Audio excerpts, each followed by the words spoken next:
Hi everyone. Is this working?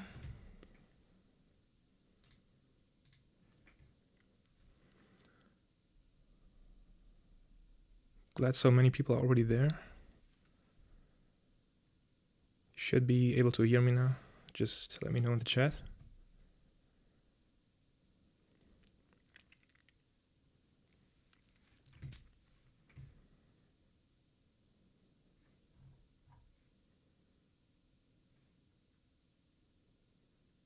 Is it not working, or do I just have a long delay? Oh, perfect. It's just a bit of delay, I guess. Okay, so we have got a lot of work to do because I wasn't able to do like 9 prompts last month of November. For everyone who doesn't know what November is, that's a month-long event that was planned around the Blender conference to do some noting prompts every day, another theme within, well, everything with nodes. I did everything with shader nodes, but you could also use animation nodes or anything. So yeah, this month is over, but I have still a few things that I have to do. Great, everything working perfect. Hi everyone. So let me switch the scene.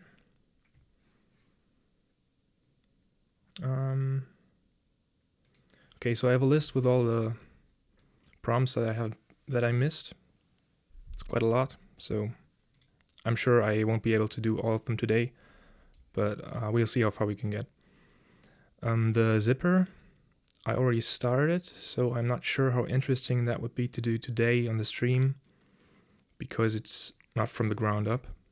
So maybe I'll just start with the circuit board and do the zipper later.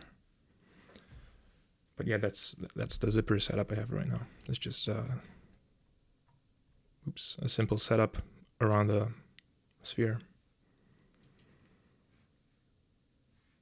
Okay, let me check back with the chat. Everything's working. Yeah, the stream will be recorded. It's just live right now, and when it stops, it'll be on my channel, but I probably set it to unlisted and put it in a playlist, but it'll still be there. And for everyone that's joined from Twitter, the link will still be working, even after it's recorded. Okay, so let's just start from scratch for the circuit board. I'll just use the same file just to let you know what my setup in these prompts usually is. I just have a sphere in the center with a camera, some depth of field, and 3 lamps. Just one from top with a little bit more of an area to give some filling light from above, and then some rim lights from behind, like this.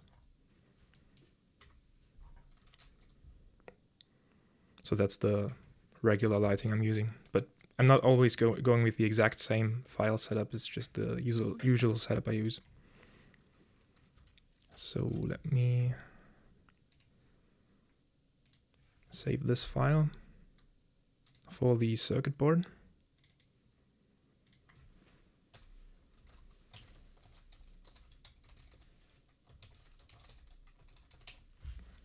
And I already looked into how to do the circuit board best, but the problem is, okay, let me pull up some reference. So at the start of creating a shader, I always just check for reference and look at what I think would be an interesting idea. Because the thing with the shaders that I was doing, I always wanted to stick to a regular sphere with some sort of displacement or a volumetric shader. But in the end, I always wanted to have some interesting animation as well, which makes it a lot more difficult because you have to use a lot more parameters that you can control, and everything has to work together. So that makes it a little bit more difficult. So yeah, already in the beginning I have to think about, okay, what do I want to have as an animation in the end? What could work as an animation? And yeah, with the circuit board, I was thinking to just go for a motherboard for a computer and have like a rotating fan and some blinking lights or something, like if it was on. I mean, it's not going to be super realistic. I'm not doing any cables, I think, just the clean plate, but I mean, that's not going to work realistically, but you get the idea. It's going to be on the sphere anyway, so it doesn't look that realistic. It's like going to be a plate. But yeah, to get these pretty complex shapes here, no intersections and everything, you'd usually have to set up an algorithm that checks different places and then connects dots or something, which I don't really want to do. I'd rather like to do something that just looks decent and focus on the whole picture of like a motherboard. If you want to see some really well-working circuit board with no intersections and everything, I'd recommend you to check out Hans Chio's work. He has a pretty good setup of all his shaders here. That's the circuit board. So yeah, the algorithm that he thought it was in the end kind of complex, and I don't really want to do the same thing because it's kind of boring to do the same thing, and I don't really want to compete with doing another algorithm or something. Yeah. Okay, so I kind of want to start with just creating the heart of the shader, which will be a fan that's rotating. It's not super complicated, so I think it's quite interesting to see for you guys. Yeah, if you have any questions, you can just ask in the chat. I won't be looking all the time, but I'll try to catch them all at some point. Okay. Yeah, I'll just start from scratch. And I think I'll actually not work on the... Oh, actually, I don't. Hold on, I forgot to set up the key capture so you can see what I'm doing on the keyboard. Just a second.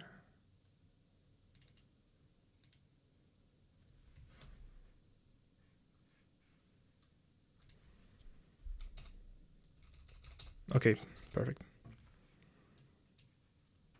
That should be easier for you, and maybe I'll also increase the interface scale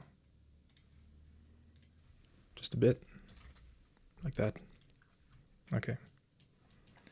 So yeah, for now I'll just hide the sphere and add in a plane, because that makes a lot of things more easy to work with for the coordinates, because it's just planar.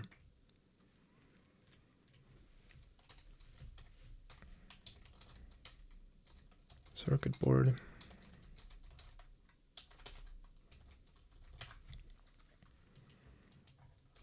Yeah, I always, with pretty much every shader that I do, start out with plugging in the coordinates, because the shader in the end is going to be like practically a mathematical function of the input coordinates and some external parameters that you can plug in, but it always starts out with the coordinates. Usually I use object coordinates because, I mean, I'm not sure how familiar you guys are with the different types of coordinates, but the thing about the object coordinates is that it's centered around 0. If I use generated, for example, I don't have the origin in the center, but I want that usually. And it's not going to scale in the edit mode. You can't really see that well here, but it scales with the object. You can see it gets darker when I scale the whole object, but when I go into edit mode, it doesn't get darker at all. Okay, I'm realizing that I'm going far too much into detail, I think, for the sake of this stream, because I kind of want to get a lot of things done. So I'll probably explain a little bit less. I'll still explain things and you can ask questions in the chat. But yeah, I'll probably not go as much into detail as I did right now for the whole stream. Okay, so when I want to do a fan, the best thing to do that is just to use polar coordinates to get an angle like circular. And for that, I just want to split the coordinate input that I'm using. Plug in the math node, and the easiest thing to get an angle is just to use the arctan 2, which is pretty much just the arctangents with 2 inputs, so you can reserve pretty much the sign. It's mathematical, but a little bit more complicated. But you can just use the arctan 2, and you can see the output is just this angle, and it's going from minus 2 pi, which is just shown as black here because it's negative. Everything that's negative is just black, to negative 1 pi, sorry, to positive 1 pi. So we can just plug in a map range here, which is now included if you're on 2.81, and go from minus pi, you can just type that in, to pi as the from min-max, and then yeah, 1, 0, 1 is good. And then you can see you have the gradient from 0 to 1. Okay, so now I just want to split that into segments which are circular with an input value, which I'm just going to call right now n. Maybe n fan, because I'm going to use more n's probably. And I only want whole amounts, so I'll just round that value.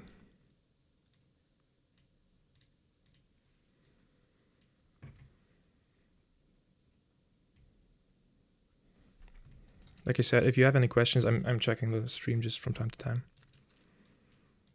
And yeah, what I want to do is multiply that with this value. As you can see, as I crank that up, it gets a lot brighter. So the values just get higher. And then use the fraction function. And as you can see, if I have that as 1, it's just 1 gradient from 0 to 1. But if I set that at 2, it splits the whole thing up into 2 gradients. And I can just increase that and just like that have a pretty simple fan mechanism. Let's go for like 5 or something. Yeah, so the thing with November was that everyone was, as far as I saw that, everyone was using insane vector displacements all of a sudden, which is a little bit more complicated. You might know the regular displacement method. Let me just show that. If you want to use that, you have to just, oops, doesn't matter. Plug in the displacement connector and go into the material settings to apply displacement. And then in cycles, doesn't work in Eevee, but in cycles, you have this displacement depending on the value that you plug in. But that's pretty simple. You can just use a height map for that. If you want to go more advanced, you can use the vector displacement. And in there, you can just put in any vector. Colors and vectors are pretty much the same in Blender, so I'm just going to use a color because it's easier to control. As you can see, it doesn't only get displaced into the normal direction, which is the Z direction in this case, but in any direction at all. And you can use maps for that to control every single point of the surface for this object. But as you can think, it's not one-dimensional but three-dimensional. It gets a lot more complicated very quickly. What was the first real? Did I miss something? Yeah, I know that explaining is really important for people that are new to noding to learn stuff, but it's not really directed at, well, I kind of end up explaining everything anyway, but as I wanted to get a lot of things done, this is more like a casual stream, not like a tutorial stream, because I think it's better to watch like a comprehensive tutorial where everything is explained in a planned way and not like spontaneous as I do it right now. But yeah, I'll try to get like a little bit of a compromise there. Probably as longer as the stream goes on, I'll get less and less detailed in my explanations because I already explained stuff before. What was the first resource you used to learn about nodes? Well, I started Blender like 9 or 10 years ago. And nodes weren't really a thing then. Only when cycles came around, I started out with nodes, and I'm not sure, I just winged it basically. I just watched some tutorials in general and then figured a lot of this stuff out myself. Okay. Like I said, vector displacement is a lot more difficult. So I'm going to try to get around with just usual height displacement as long as I can.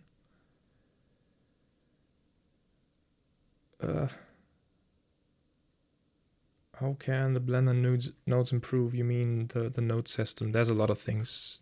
The node system has been left alone for quite a while. Only recently with 2.81 it's been touched to get improvements. The thing with the Blender node system is that you can do a lot of things already, but it's much more complicated than, for example, in Designer, Substance Designer, where a lot of the things you could do with Blender are already included out of the box with one simple tool that you can use. In Blender, you would have to build that tool yourself.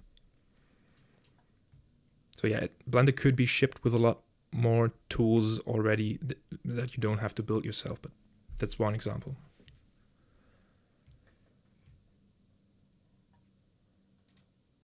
Okay, there's more questions flooding in.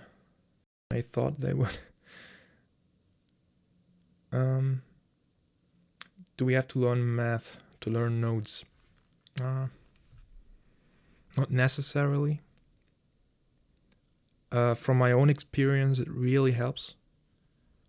But I mean, noding is basically visual programming, and every programming at some point includes math. But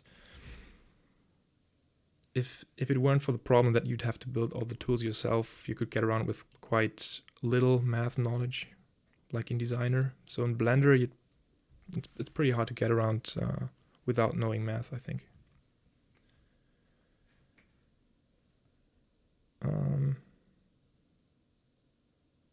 Yeah, everything I did was built within shaders, which, yeah, for the people that weren't on Twitter, I guess I'll quickly just show some of the things that I've done this month. Does this play automatically? Yeah, it does. Okay, I'll just let this play. It's all within shaders. No modeling or anything. It's just when something seems to be model, it's displacement, and when it's like these clouds right now, it's volumetric.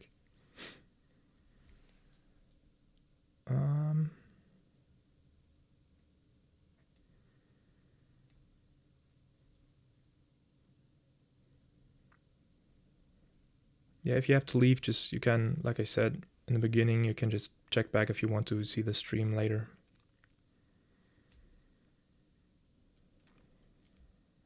I considered making an introduction series. I'm planning to do some tutorials and maybe some more fundamental things. I'm looking into that, but yeah, I haven't had a lot of time before, but now I'm looking into it more.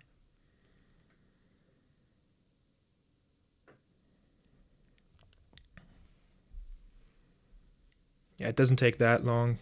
Most of these are built to be loopable, so you can check them out on Twitter if you want to, and they just play as loops. But now I just play them one time for everyone who didn't have the chance to check them out.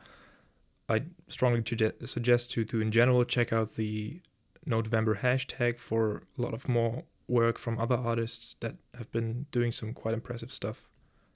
So just head on to Twitter and check out the hashtag November.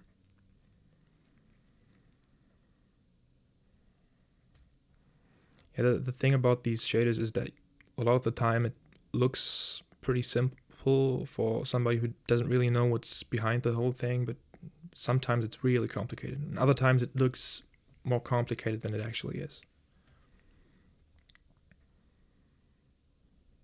Yeah, with this golden snitch here, I actually didn't do anything, any animation outside of the shader. It's just a static sphere with the whole animation within the shader, for example.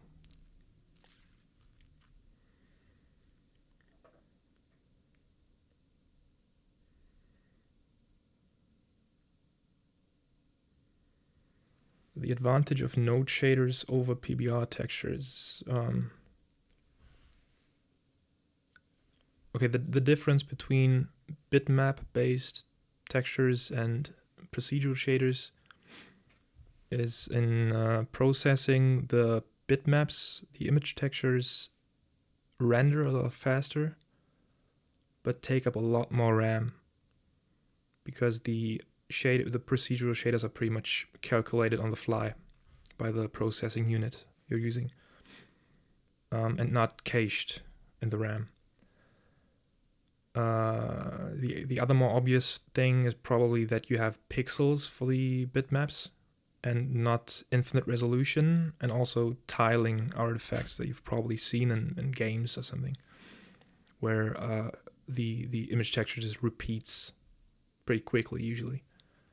And if you set up in Blender it's standard for a procedural texture to not have tiling. Wait, did I? Okay. Yeah, I showed those. So you won't have these tiling artifacts. And yeah, the infinite resolution with compared to the pixels is one obvious advantage.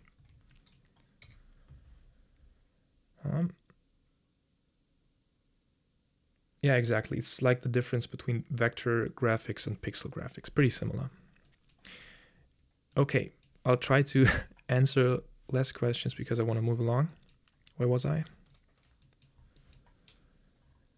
Yeah, okay, I was saying that I wanted to get around with as little vector displacement as possible, and rather just use one-dimensional height displacement. I'll try to make this node tree already readable on the fly. So yeah, I have these fans here already. In the center, there's just gonna be one round part.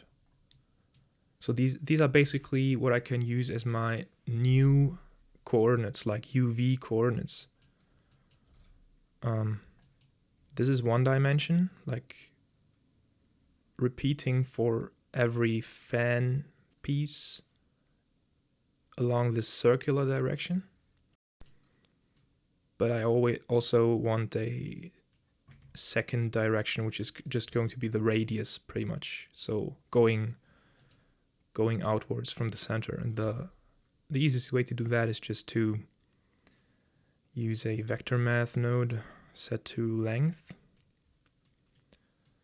And the thing is, later on we are using the sphere and not this plane anymore. So it's best to eliminate one coordinate, the z coordinate, because I don't want the length in this direction, just the length on the plane. So I'll use a combine XYZ and just grab these here with the Z set to 0.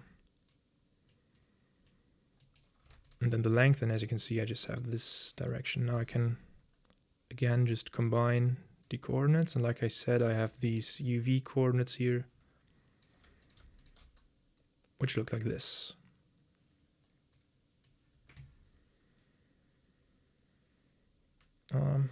Am I missing some questions?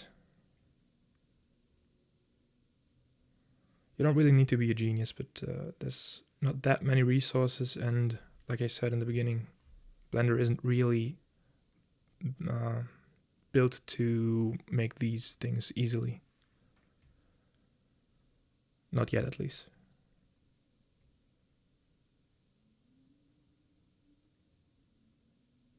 Is there a way to archive and share node trees? Not that I know of right now. You could write a script and then put that into the script. Yeah, there's a lot of resources for procedural texturing outside of Blender. Those might help a lot of you if you're having problems. But I'm not really the guy to talk to for resources, because most of the things I just did by experimenting. Okay, usually what I want to generate is a height map or coordinate maps, so I can work these into a shader. I have a coordinate map here now, and I kind of want to work on a height map next. To see what I'm doing, I have to have some subdivisions in the plane. So I'll just do some subdivisions and add a subsurf modifier. Like that.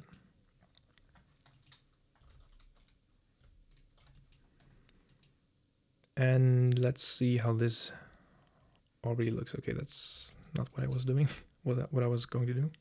Displacement.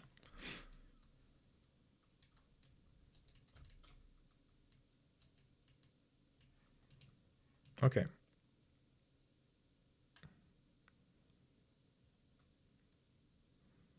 Okay, so that's not exactly what I want, but we'll get there. It's already kind of right. The problem with this is going to be that without using vector displacement, there's no way of hiding these seams here. But I think that shouldn't be that much of a problem. To lower this center here, I'm just going to multiply the fan tiles here with the radius.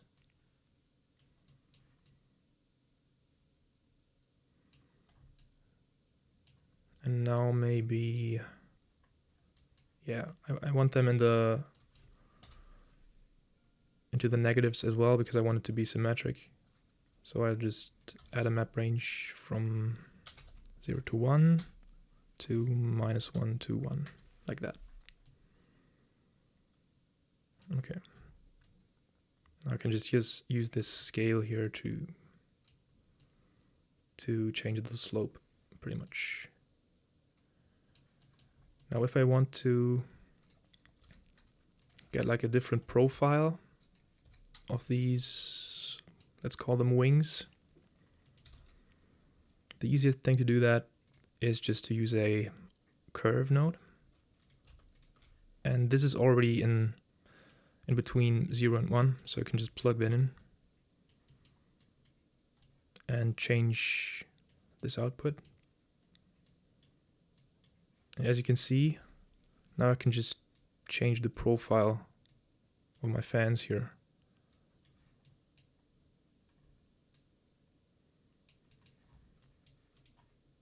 Let's set up this BSDF.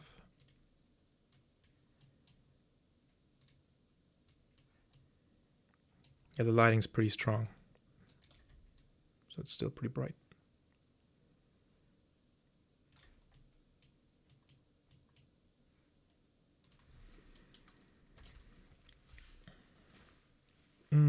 Okay, a few more questions. Do you think it's better to build a 2D length node group instead of... Why should it be better? I don't think it's better.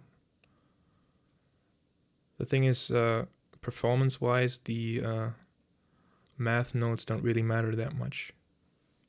What kills your performance is pretty much only noise textures. So if you use like 20 noise textures, it's going to be pretty slow. And the bump node is pretty slow as well. This one. I'm not sure if you meant any other advantage, but I'm pretty sure that's not that much of a difference.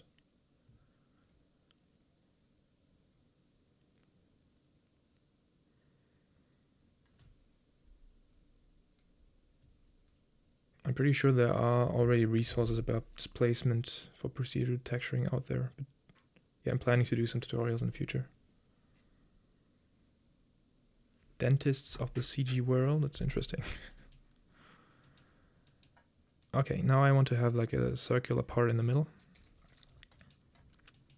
For that I can just use my radius.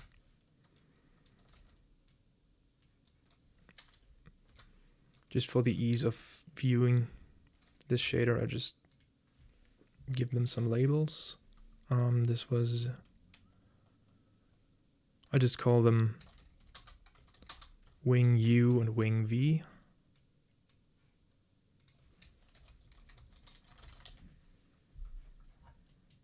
And yeah, the cool thing about this procedural method is just that I can, as you might remember at the beginning, I set up this end fan for the number of wings here, and I can just change that on the fly, and everything else changes as well.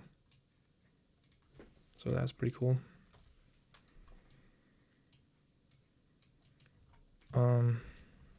Yeah, the circle in the middle. For that I'll just use some math nodes.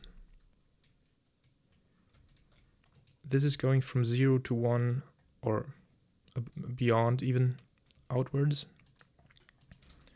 I can just set up a value input, which I'll call the radius.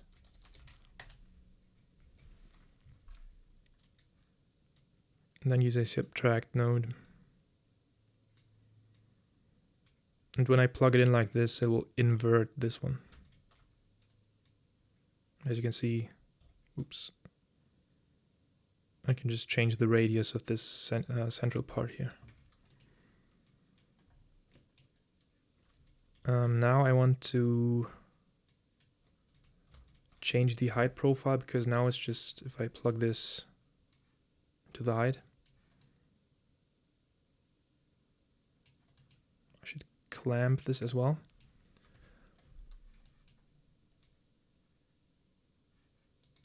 What's happening? Oh, well. Okay. It just looks like this, which is not what I want. Oops. So I just multiply it.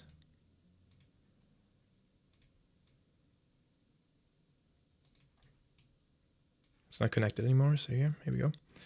I'll just multiply by some value and then clamp again to have it stuck at the height of 1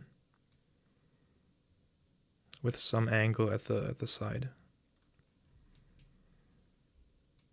Now this is I have pretty hard edges this way, so I also use a curve node again to change this inclination here, like this. That's pretty clunky, pretty sloppy here because I don't have a lot of subdivisions, but as you can see, if I change this, it gets better. And yeah, to change the height of that now, I just multiply it again with some small value. That's too small. Let's see. Oh, at any point I could just expose these parameters into input values. But yeah, it gets a little bit much at some point because I just want to move along quickly usually. Height.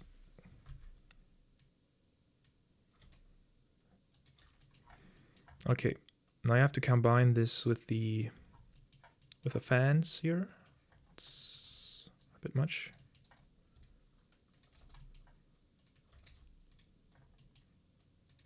Let's change this as well. Set the scale back to 1 and then change them instead with these multiply nodes. And yeah, the way I combine these is because I don't want to have any sort of crosstalk between them, between the different shapes. I just want to let the higher one speak, basically. I'll just use a maximum node.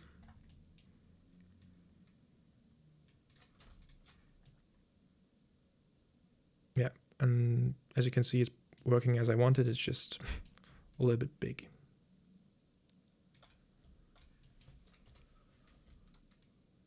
Let's see, maybe like that.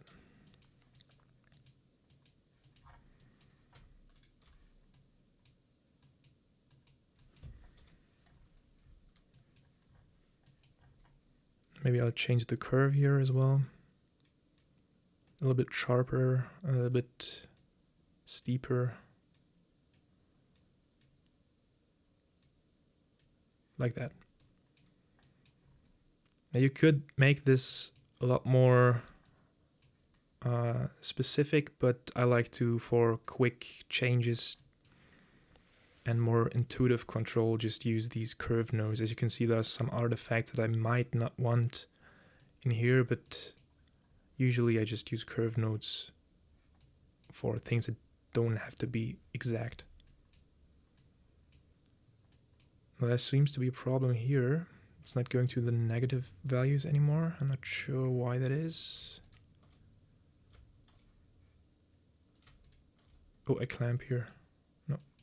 No, it's not. Is that not the problem?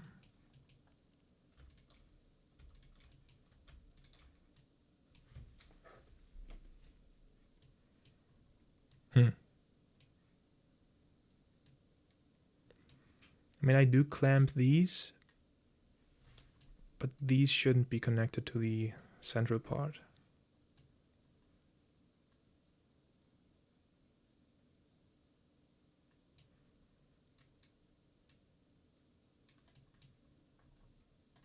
Okay, I have no idea what the problem is here.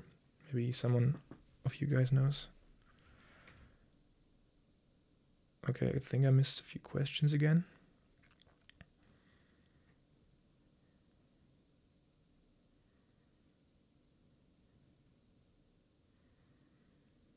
The difference between the modulo function and the fraction function in the math node. As far as I know, fraction is pretty much just modulo 1. But then not exactly, I think. Let me just see this.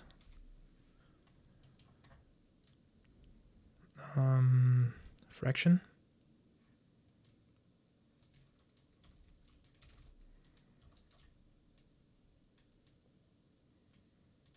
Modulo 1.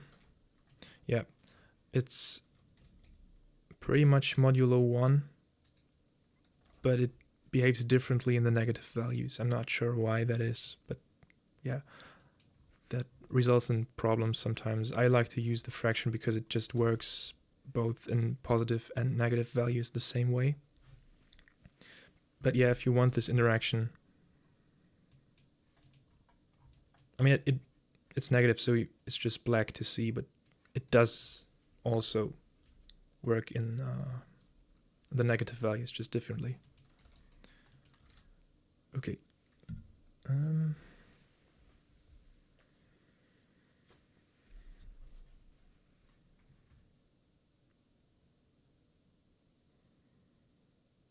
No, I have not been streaming any of my note making in November, actually. This is the first stream I'm doing.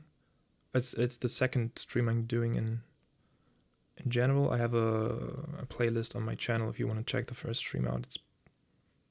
It's like a year ago or something.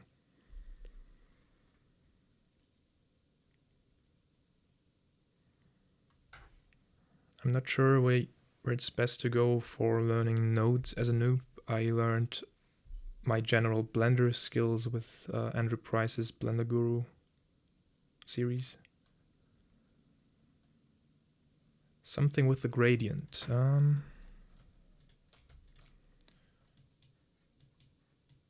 Wait, what am I doing? Okay.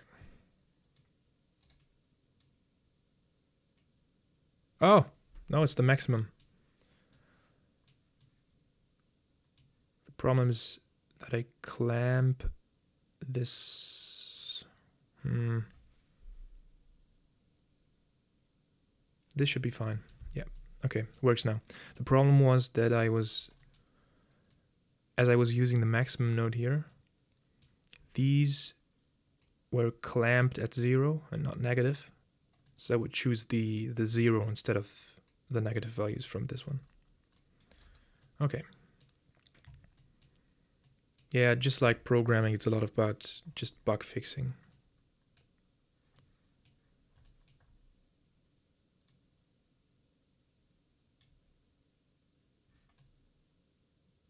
Yeah, it looks fine. All right, now I want to have this fan in a circular casing.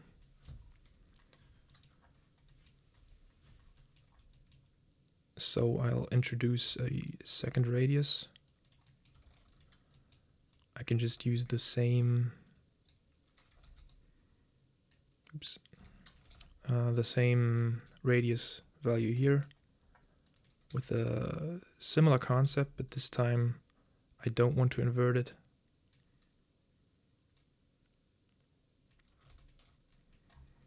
I just want this, like right about here.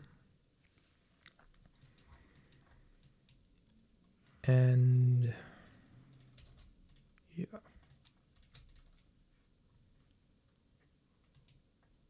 Yeah, I guess the longer this stream goes, a lot of this is just going to be myself mumbling, me mumbling to myself.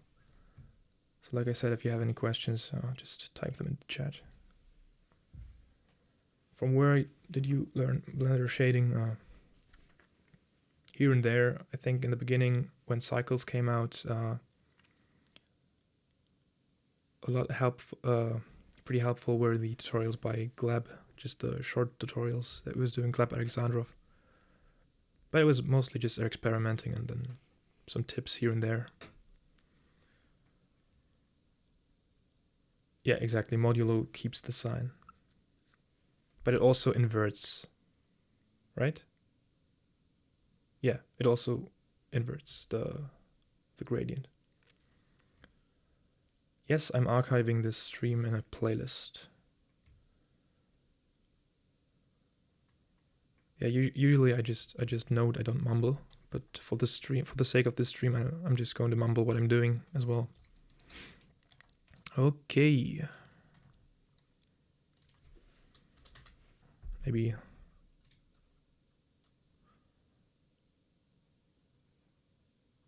And yeah, when I'm just saying nothing at all, I'm just thinking what I'm doing.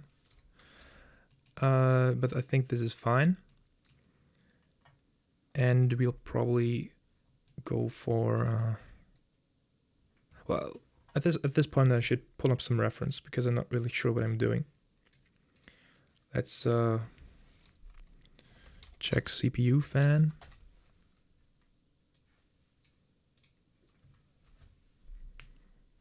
Nice. I'm not going to do.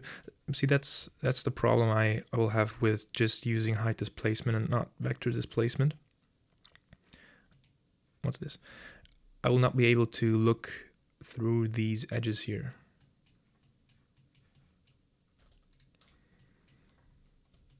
But the thing is, this geometry is going to be there no matter what. If I want to look through, I could use vector displacement, but I'll have to put the geometry somewhere, so I can just I mean, I can apply a transparent shader to these sides, but there's not going to be anything under there. If I want something under there within the shader, I have to build it from somewhere else. So I have to take some geometry somewhere. Like I could dedicate a stripe of geometry on the side here, drag it all across the plane beneath the fan, and then just build the fan from the remaining geometry. I can do that, but that's the problem with vector displacement. You have to know which part of the geometry that you're using is going where. So that's usually the biggest problem that you'll have working with vector displacement. I can pull up a example to illustrate that better. The golden snitch, for example, that I did had a lot of dealing with geometry. Or the first thing that I did was the snowman. You've seen that the head just flies off, but it's all part of the sphere.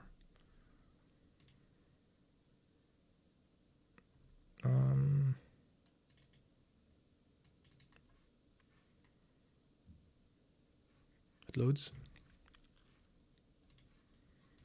There we go. Here it is. The snitch right now, yeah. I made it so the wings could be folded and unfolded with the parameters somewhere. I think this one. Maybe. Yeah, I think so. But as you can see, everything happens within the shader.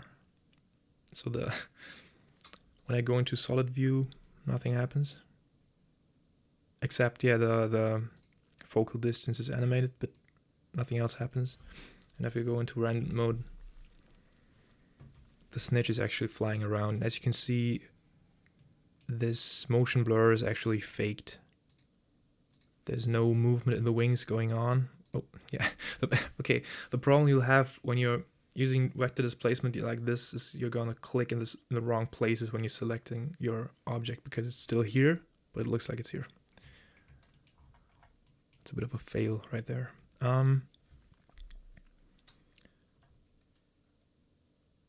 Yeah, I'm not sure what I was gonna say. Okay, yeah, the geometry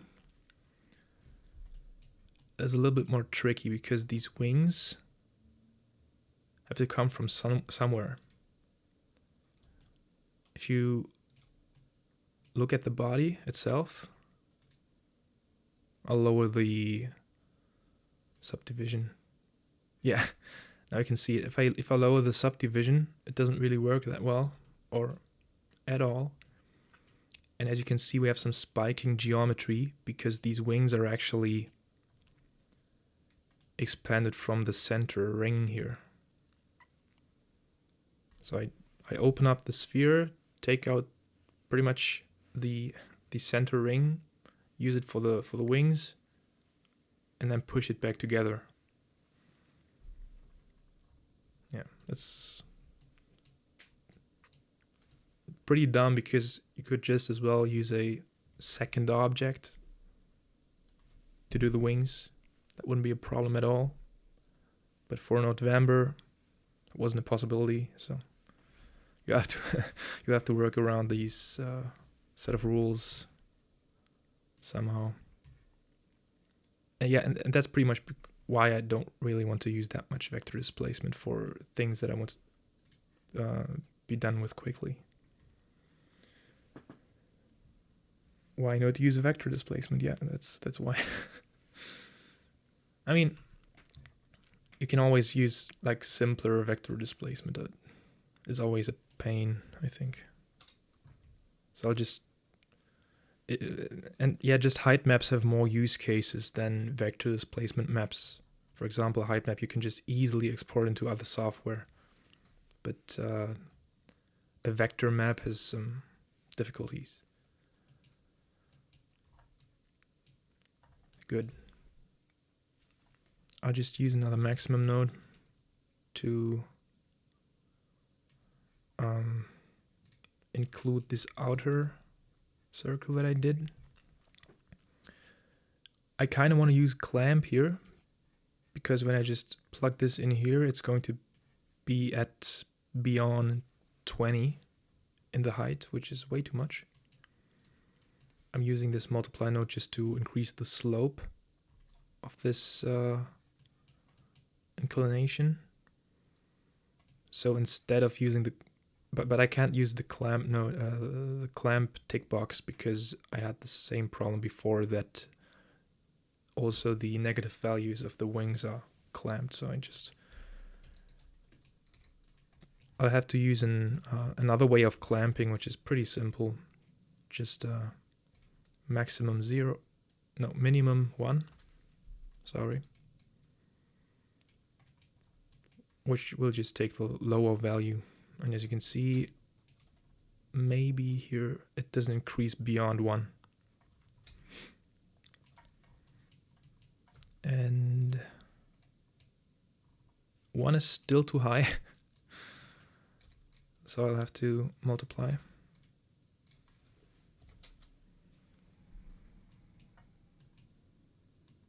Yeah, it's easy as that to have like a pretty decent looking fan. It's nothing really that special, but it works.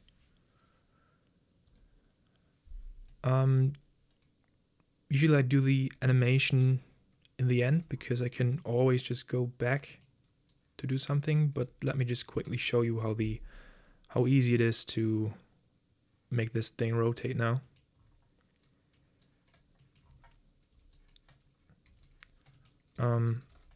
Remember that here was the point where we had the angle, and it's here that we can just add in another math node, set it to add, and introduce a new input value. And the cool thing when you want to animate something procedural in shaders is that you can just type in hashtag frame, and it'll just create a driver which is linked to the current frame. And to make the animation run more slowly, you can just or let's say divide this by 100. We have to set this value differently if we want to have like a loopable animation, but we'll do that later. And as you can see now, this angle changes like this. And that should already be it, if I'm not mistaken. Okay, no, we have a problem.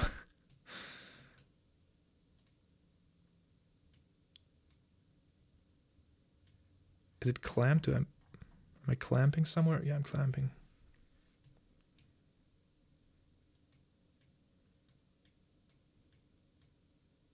I think that's it. That was the problem. Yeah, I was clamping, so it was cut off below -pi. Yeah, that's it. You can just change the speed here. If you lower this value, it gets faster. Let's see a little bit of a more intuitive playback. Yeah, the problem with the playback is that we have to see the displacement in the cycles viewport. If you want to go to Eevee, you can still see the height map. And with a node tree that's not that big, this is pretty decent, pretty alright. You can still see the live playback. It's a bit slow for a fan. Okay, now it's we'll check back later about that. I just wanted to show you how you can easily create procedural animations in a shader. Okay. Yeah, and one cool thing about Eevee though is that you can, while you can't see the displacement rendered in real time, you can, if you check this displacement and bump setting here, you can already see the normals that this will create. So we already have kind of a decent approximation of the outcome. Okay. Check back with the chat. How about transparency? Yeah, I'm gonna use some sort of transparency. The problem is just that if I have nothing beneath there, you'd just be able to see the background. So I'll just later on try to give these wings some depth and probably not use transparency, but just a holdout shader or something.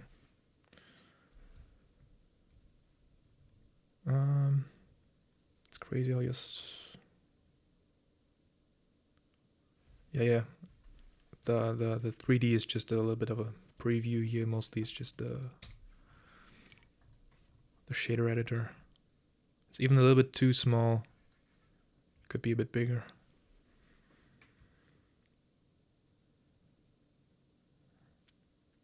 How do you know which math node to use? Mostly experience, because I got used to how to work with values in the sense of like mathematical algorithms, pretty much. Yeah, it's pretty much experience, I'd say. Some mathematical background isn't bad, but you can get around with a lot of experience. But you have to understand what you're doing if you're using specific mathematical functions. So what happens if I add a specific value to my gradient, or subtract or multiply? I'd recommend just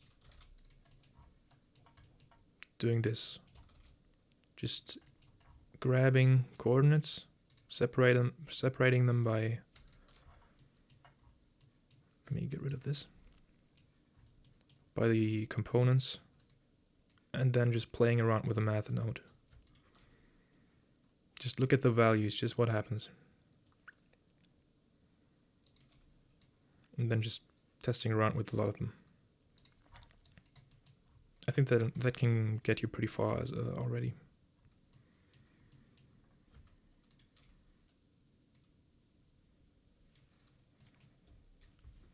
Okay, there were more questions. Exporting vector displacement from ZBrush. Yeah. It's a pain, really. Even with height maps, sometimes the different color spaces that are used are sometimes pretty annoying. I mean, once you know what to do, it's probably pretty easy, but I haven't made use of that much yet, so I'm not really sure. But I mean, vector displacement is the same thing times. No, it's a different thing because you have to use a completely different color space because it's not grayscale. Yeah. And the problem with vectors is with colors, you know it's always going to be a positive value. With vectors, it could just as well be a negative value, so you have to map the whole thing differently. It's annoying.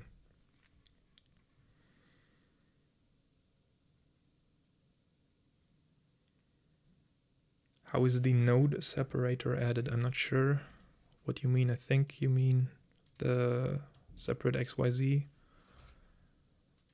It's here.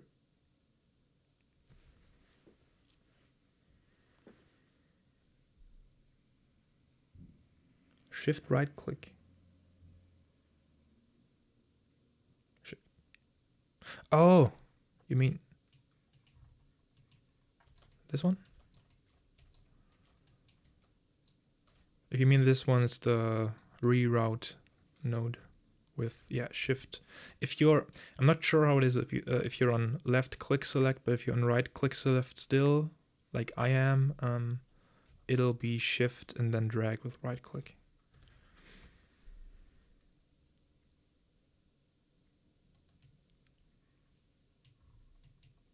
Yeah, I showed what the fan what makes the fan move before you can just go back if you want to see that again.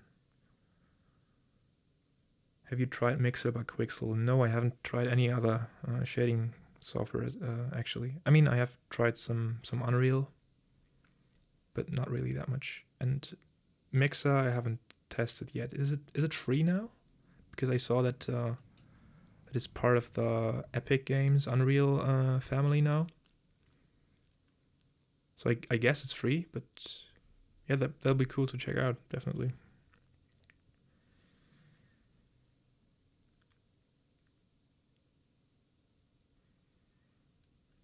Okay, perfect.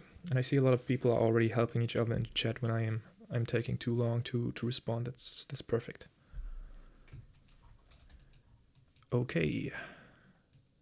Now we have to. Oh, actually, I'll make this a little bit lower. Now we have to get like some boundaries to this. I pulled up reference for that earlier. Let's check it out. I think I'm just going to go for something like this. Maybe not as detailed. Maybe these could use a lot more height actually. Okay. Reference. So what I want to do is have like an outer plane and like this circle just pretty thin, and then have some screws in the corners.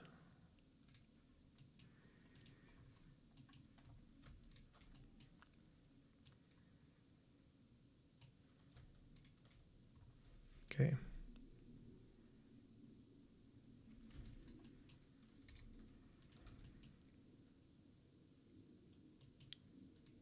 Okay, what I'm doing for that is just going to be I'm going to mirror this gradient to have like a slope into both directions. And I do that by, actually I don't want the preview to change all the time while I'm doing this, so I'm going to just go into full screen mode with the shader editor, because I know what I want to do, and then I check back later, so I don't have to wait for the preview to load up every time. And yeah, what I want to do is use a absolute, which will, okay, maybe so you can see, mirror this gradient, and then I want to subtract it like this from the inner radius, basically. So this is the outer radius, which will be the size of the ring, and then this will be the thickness of the ring, basically. Probably like 0.01, more. But now this value in the center of the ring is not going to be 1 anymore, but I want that to be 1, so I'll have to divide it by the thickness. So no matter how thick I make this, the center will always be at 1.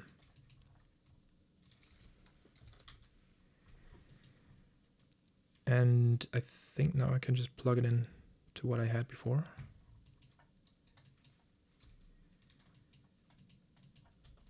Right? Yeah, pretty much. But the problem now is that these wings go outside. I can just create, yeah, I have this mask basically, which I can just apply to the wings of the fan here by multiplying a mask, which I create out of the circle in the center, with a less than 0 node. Because as you can see, it's black in the center. So it's just negative.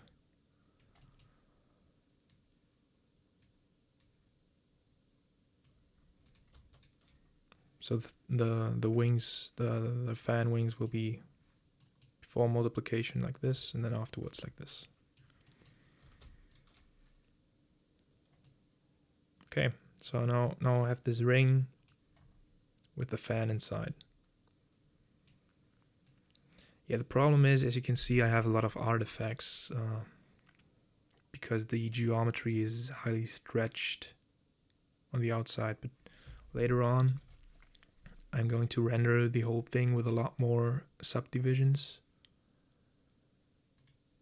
And as you can see, when I add subdivisions, it gets a bit better each time. So I'll maybe have to worry about a little bit more of the edges here, so they aren't too hard, but we'll see that later.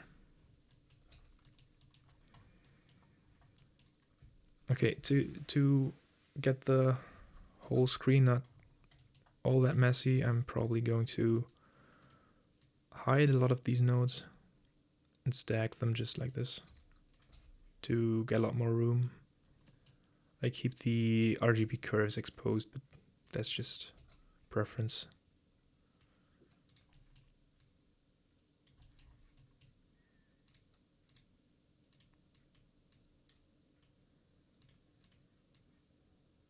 Yeah, sorry if this looks a little bit messy.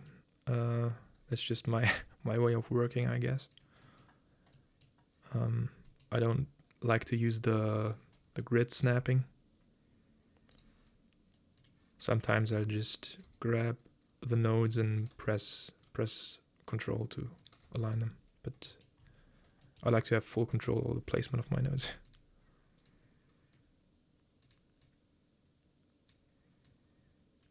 Yeah, there's no real structure in what I'm doing right now. It's just giving me some room to breathe, and it's a good idea to grab the values that you want to use later on, and just expose them as parameters like these input values. And I realized this has the wrong name. It's the thickness of the ring.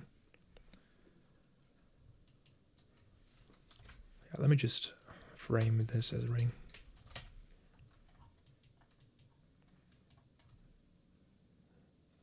What was this? The center.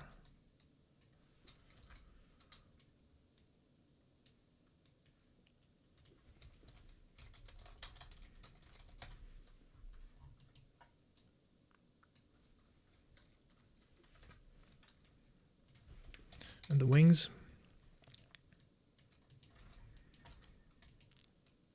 And this still has to go in there.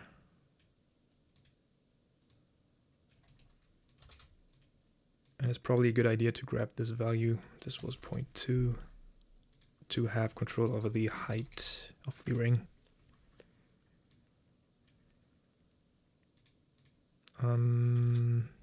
I think this was the inclination angle, so maybe that's not a bad idea to keep around as well.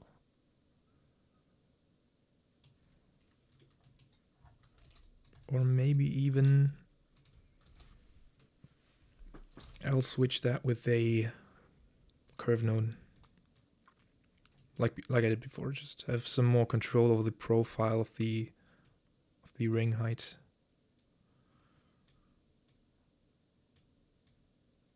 Like this.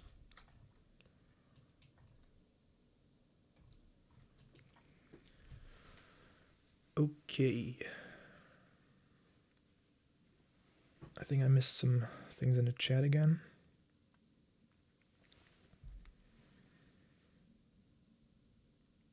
Oh, the Quixel mixer is free but not released yet. Okay. Yeah, I'll have an eye on that. That'll be pretty cool. I saw a tutorial about the creation of, I think, wooden planks or something in Quixel, and the workflow looked pretty appealing to me. It looked pretty good. How are you going to make a circuit board from the CPU fan? Yeah, I know I'm pretty much shooting far away from the circuit board itself, but it'll make sense at some point, I hope.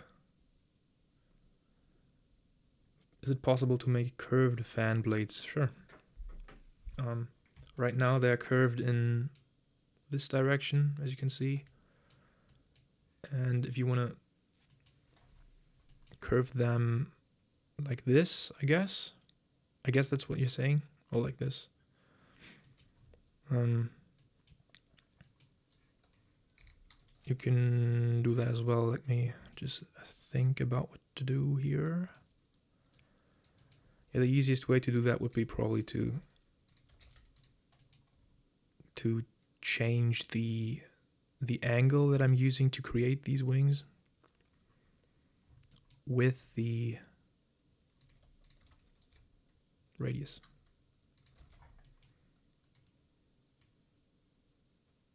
Here we go. It looks all right. I'll keep that. Thanks for the question.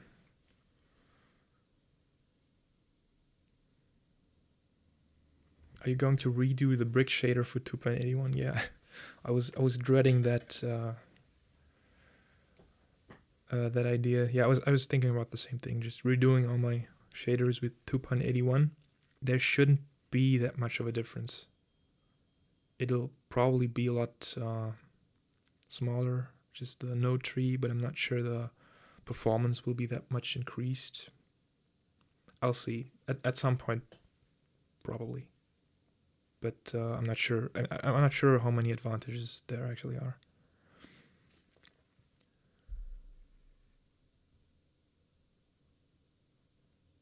Yeah, I get the question a lot, that where I learned all of these things from, and there's not that much I can say about this. It's just experimentation and tutorials here and there. I don't really have a specific resource to point to.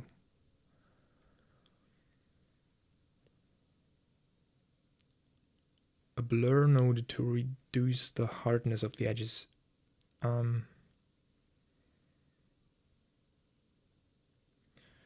Yeah, that's the age-old question about blurring in the shader editor in Blender. I know, I'm not sure about his name, sorry.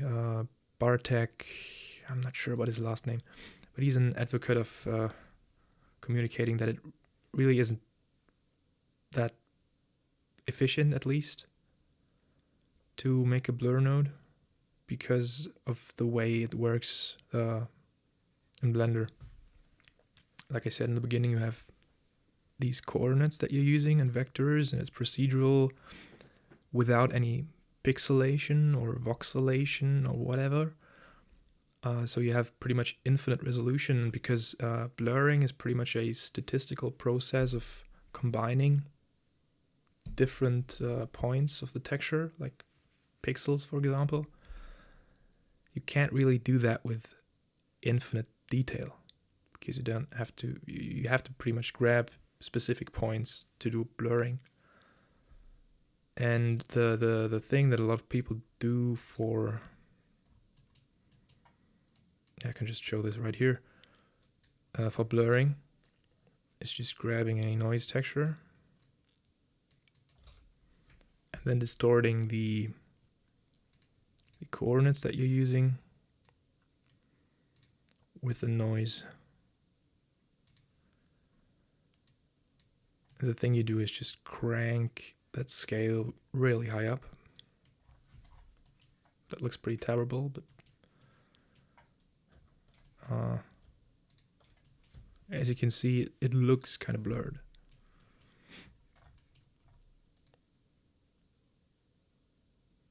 It looks decent, but the thing, it's not actually blurred. If you zoom in, you can see that it's just distorted. Okay, let me get rid of this. It's just distorted. So from the further you go, the more right it looks, but that's just because the shader gets sampled within one pixel at differently distorted vectors, basically. That works when you're rendering it out for just an image, but if you're actually using maps, the value of a point here is not really blurred with the points from here. It's just distorted. So that doesn't really work for things like height maps or something within Blender itself. If you're rendering it out, it might work. I'm not sure about that because it might be sampling different points. But that's not a way to actually blur the image. You can get closer to the outcome that you want to achieve if you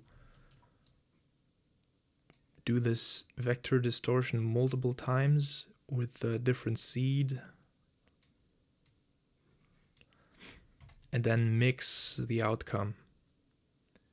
But the thing about that is that you have to sample this whole section of the node tree that you want to blur multiple times, and that dramatically increases the time it takes to process the node tree.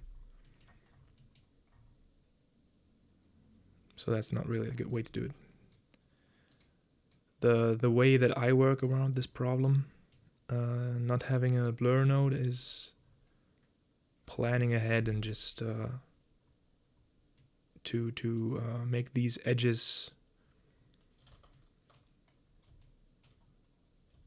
like more less of an edge and smoother. I don't get rid of the linear gradient information that I have in the first place, but I take this information. As you can see, this is already pretty smooth here. Then I take this information and process it to be smoother. Maybe like this. So I don't have to blur anything because I'm not even making a hard edge in the first place. I hope that was understandable how I explained the whole situation. But yeah, it's the blur node is a... Oops, where am I? The thing that all the time comes up when talking about what features are missing in the Blender node editor. Let's increase the thickness.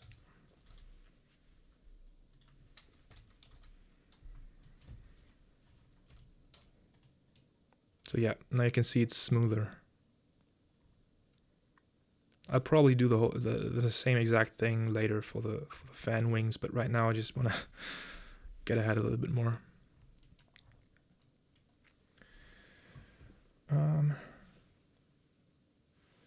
Oh god, I'm missing a lot of questions.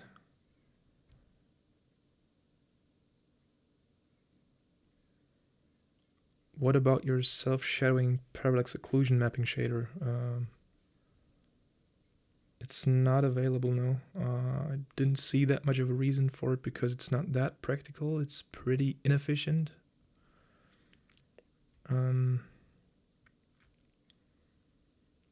Maybe I'll work on it, but it's pretty low on the roadmap, but I think it is on the roadmap for Blender to include parallax occlusion mapping, and when that time comes, it'll be much, much more efficient than the way you could implement it in the shader editor right now. I think that at least. Yeah, it's not really a priority for me right now.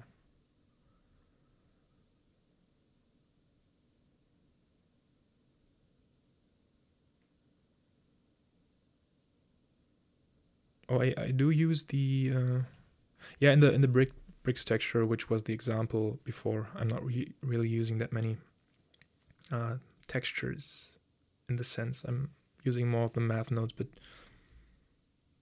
the vector math node has become much more useful, so that'll probably make the most of a difference.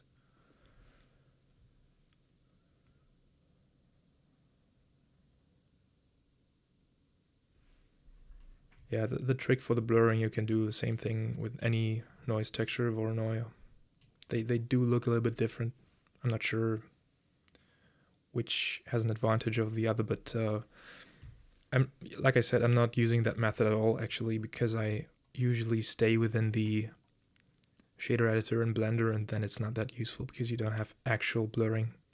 Actual blurring would be cool, but yeah, that's basically the trade-off that you have for infinite detail.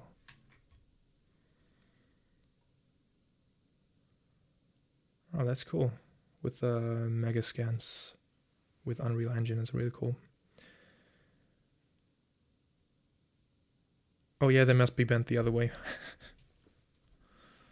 Yeah, the air doesn't really have an advantage this way, right? Oh, wrong node. Here we go. Sorry.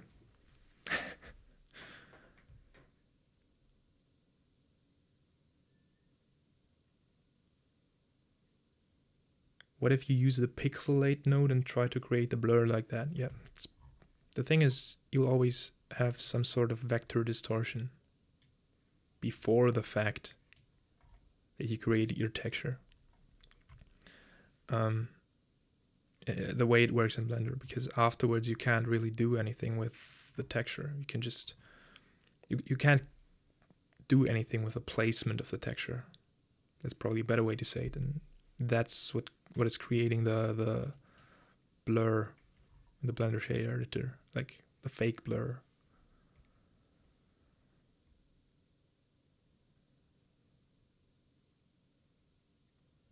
Yeah, I talked about the blurring with multiple seeds.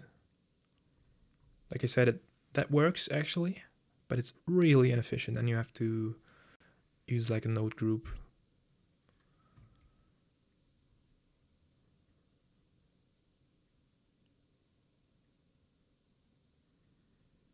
To get if I know how to get a derivative of the image, yeah. I mean, you can pretty much just use a bump node that does the exact same thing.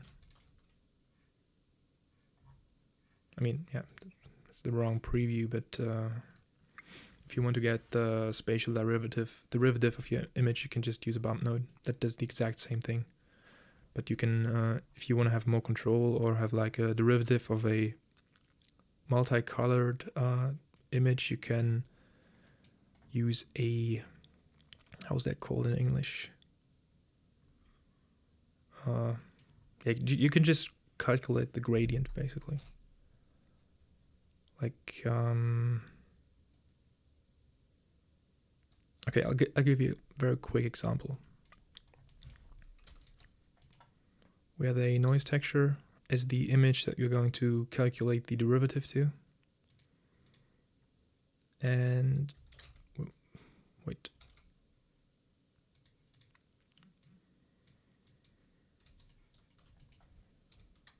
I'm going to create a node group with that because I'm going to sample this multiple times. Let me just call that function.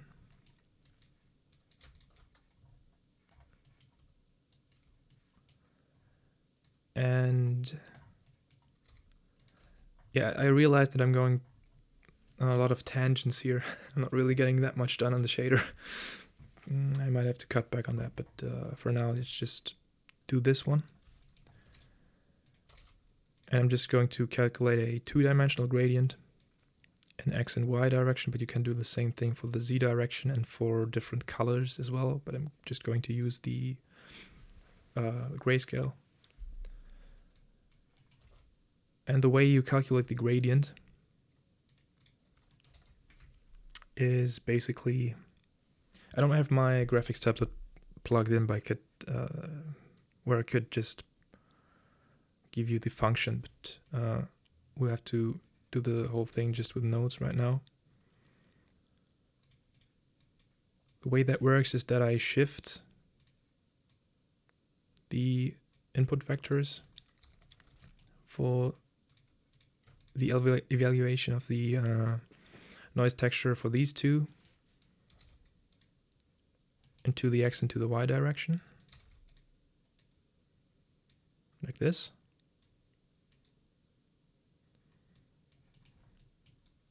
And then I calculate the difference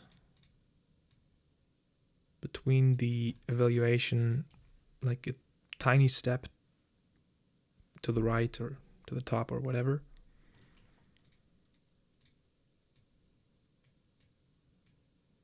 Like this.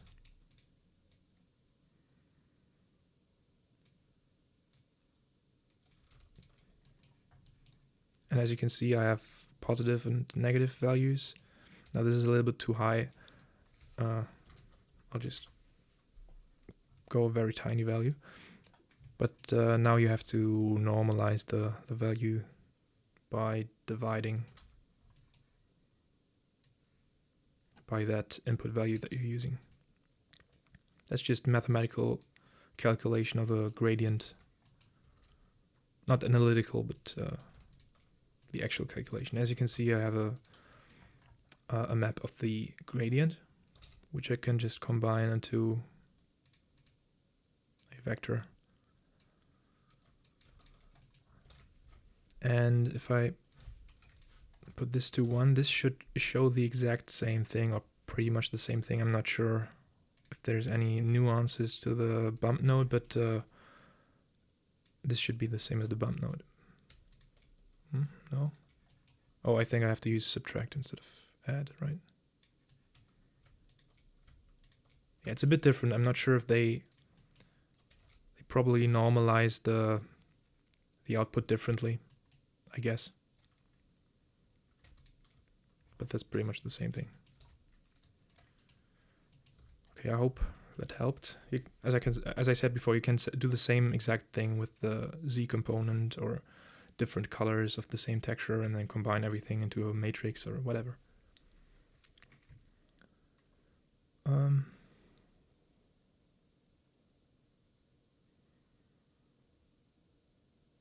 Don't forget to save the file. Thank you.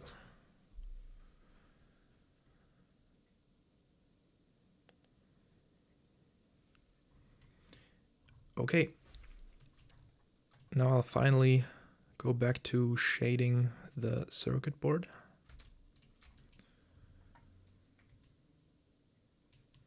Actually, I think I'm just gonna leave the fan at that for now. I might do some additions later, but I kind of want to get a little bit further with the whole thing, so I'll just put this fan in the frame, shift it up here, and yeah, that kind of was the nice part because I knew exactly what I'm doing. Now to the circuit board itself, which will be a little bit of a pain, I think.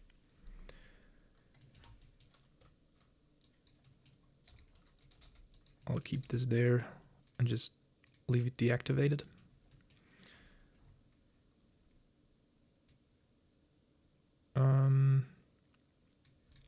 All right, let's look at reference again.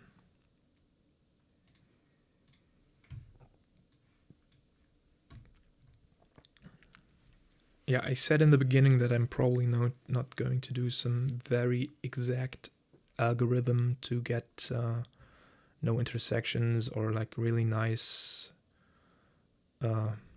circuitry. I'll probably just do some sort of approximation which looks alright and then drop a lot of stuff like chips and all these electronics on top to make it look good, probably.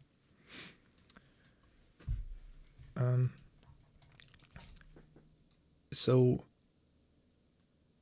the best way to achieve this easily is probably going to be a Voronoi texture. And some other method. I looked into this before a little bit, and I think the best or one good way to achieve something that looks decent is to have a Manhattan Voronoi. What was I doing? I'm not exactly sure anymore. I think what I did was, yeah.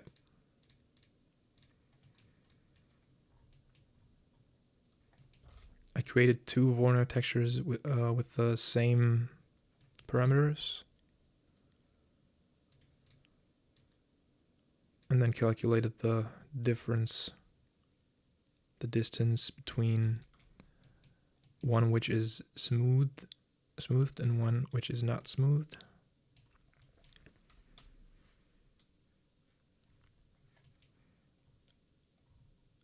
And then I have these lines, and I can create the strings, like the circuitry along these lines.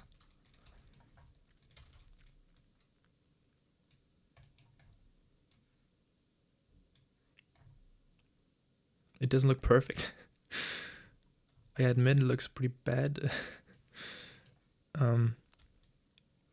But if we crank some of these values, I mean, we'll have these open places in between, but we'll have some decent angles here. And what you can always just do in the end, if you have something that looks kind of good, but not exactly, you can just change the seed and just try out different versions. So we'll probably in the end just change this value until it fits.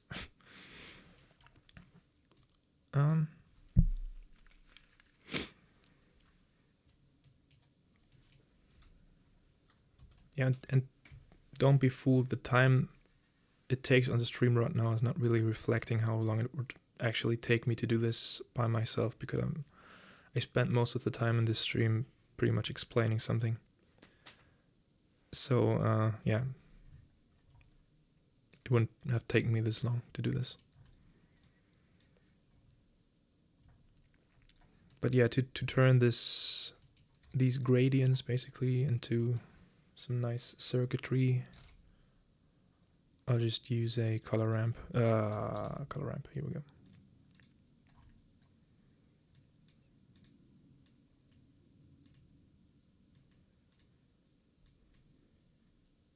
Going to 0 at the sides.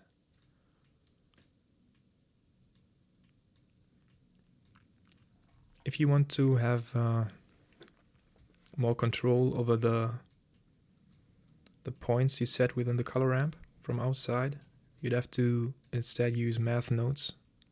You can do the same exact thing with math nodes that you're doing with color ramps here.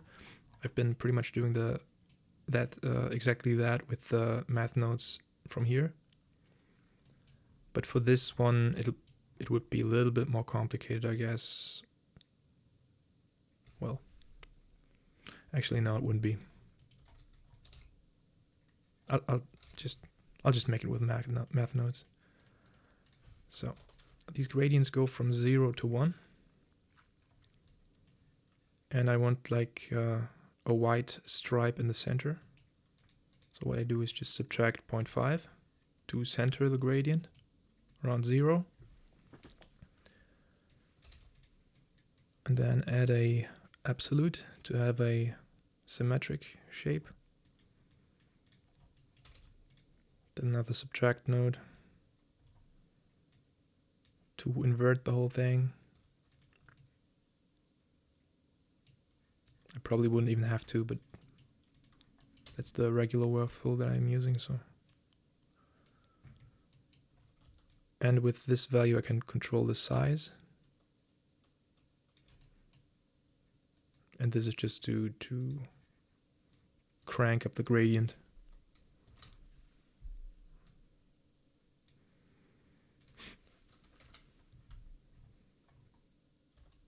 I'm actually not too happy with this result.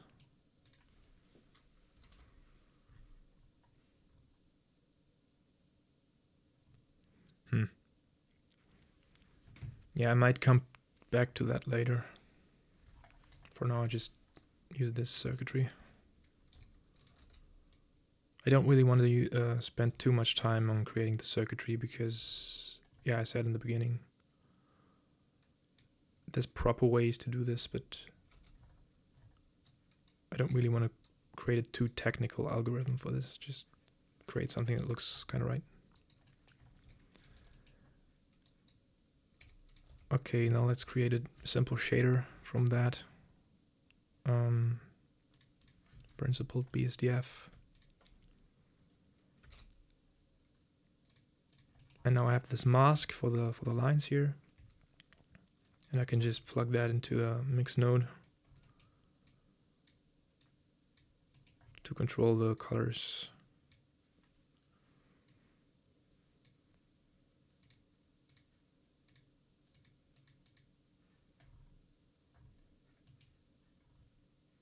Well,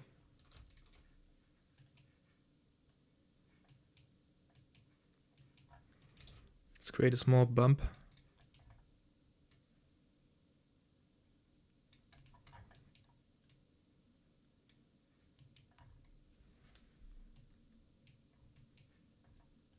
And change the roughness.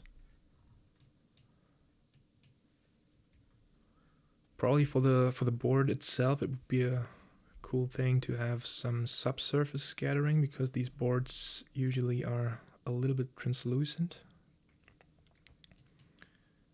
But I think I'll worry about the whole shading situation later and just create the base textures before. So I think I'll actually just leave this circuitry for rest for now.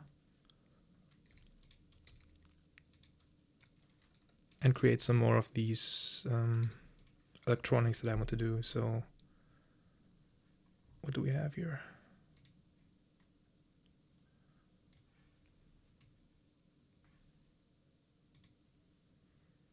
Yeah, like some simple chips are always a good thing to just throw on there. Don't quote me on the things I'm saying about the technical stuff. It's not like I have no idea what I'm doing, what happens in these computers, but I'm not an expert as well. So I'm just not going to go into the technical detail.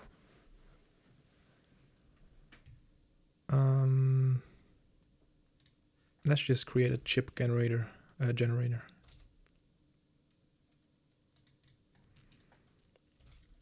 As always, I'm just grabbing, not that. I'm just grabbing the coordinates and separate them one by one. And for now, I'm not going to worry about any placement or anything. I'm just going to create a parameterized chip generator, where I can just I want to be able to set the width and the height. I think that's pretty much it. But yeah, I want to be able to set the number of connectors on each side. Shouldn't be too hard.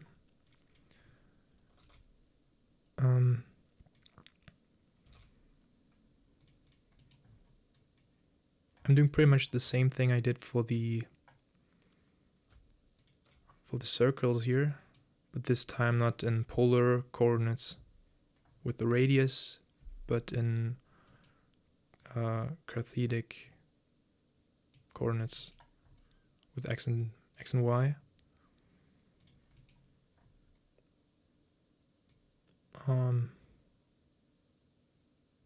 Yeah.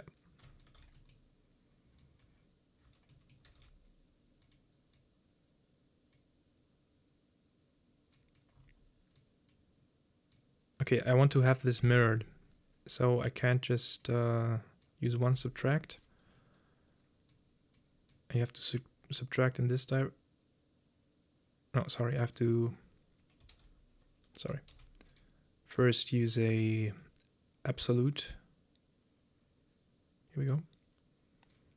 And then subtract. This way is always mirrored in the center.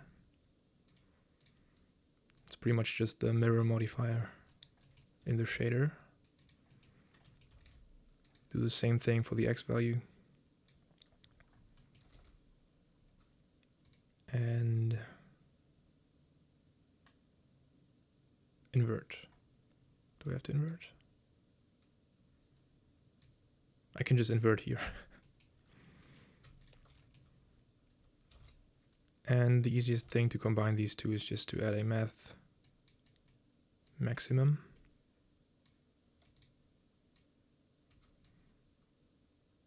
Minimum.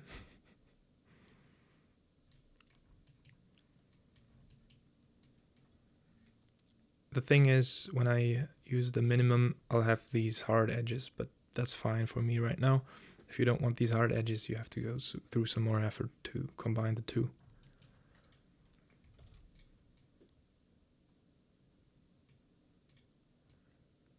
And again, I'll just multiply and clamp for the basic shape.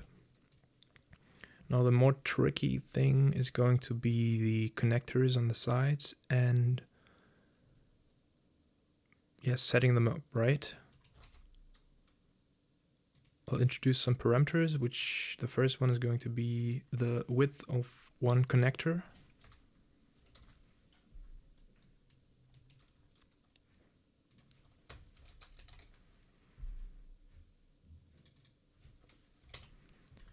And I also want to have control over the number of connectors, which is a little bit easier to use than setting the width and the height yourself. So this is going to be n x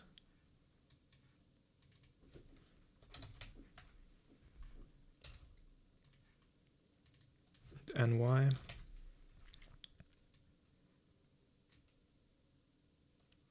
Yeah, I'm plugging these in right now, but that's not the way it's gonna stay, because I just have to calculate the actual width by multiplying it by the width of one connector, which is pretty simple.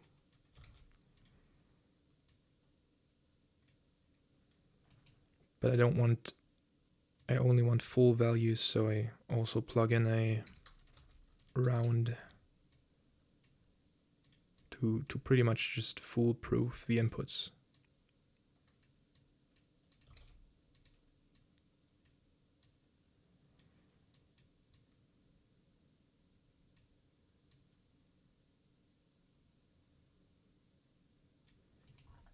Okay.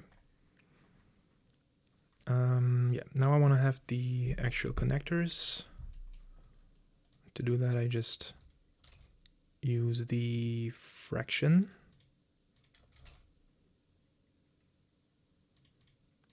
function.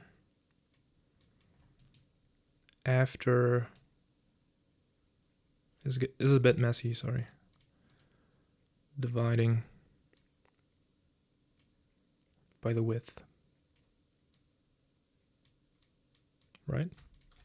Yeah.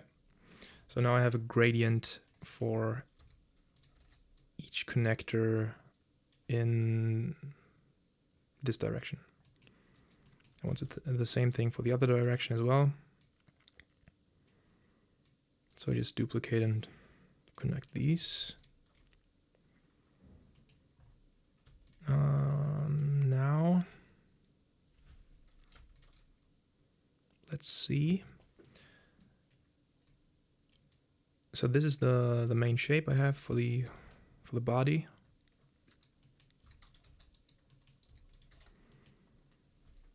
And then for the connectors, I can use the same gradient here. It's important to note that these black values are still there. It's just negative. So I can use these as well by subtracting. And this value is going to be the length of the connectors.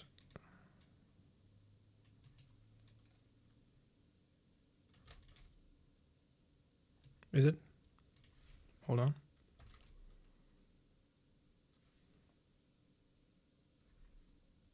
No, it's the wrong direction, sorry.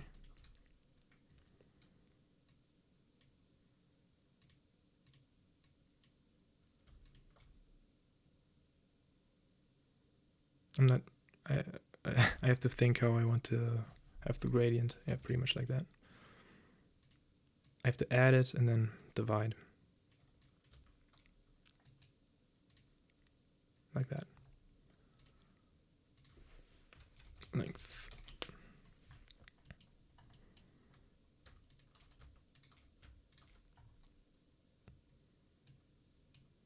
Okay.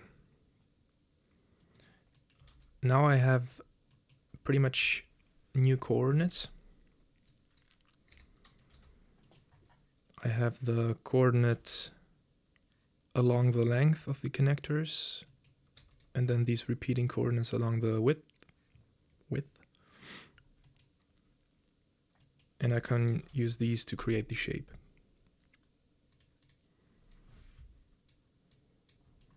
I usually just like to use curve nodes for that. So 0 is outside and 1 is at the connection to the body. I don't know, I just probably do something like this. I'm not sure how it should look exactly. Probably not like that. But that's just the first draft. And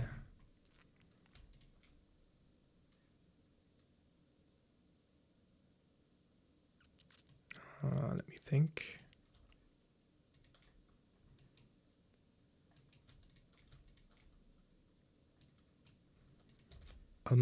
I'll create masks where to put the connectors in X and Y direction by using these gradients and no, not less than, greater than 0.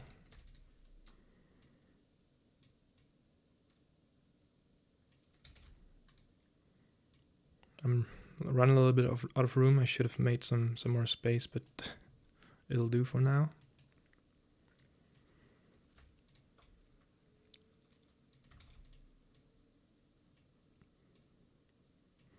And I'll just multiply it with the mask for each one.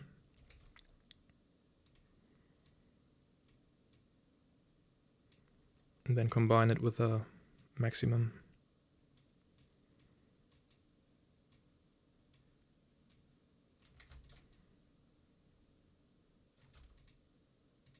Yeah, the center doesn't work at all, but I don't worry about that because there's going to be the body anyway.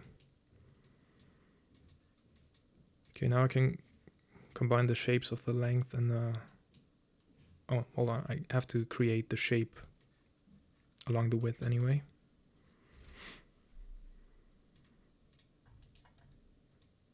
I'm just going to use another math node for that. Curve node.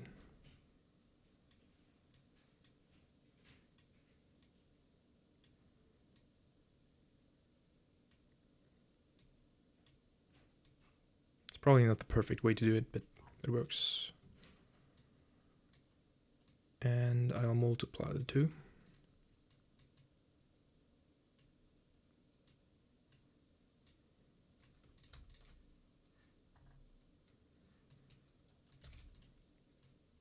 And then also add the body with another maximum node. And now we have a height map, right? Pretty much, but that's better.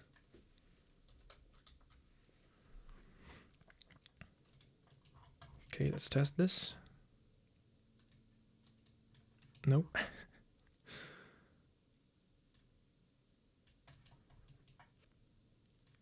Yeah, a lot of the time is misclicking. I have to do some optimization on that. Probably, oh, that's the wrong. Let's use a new output.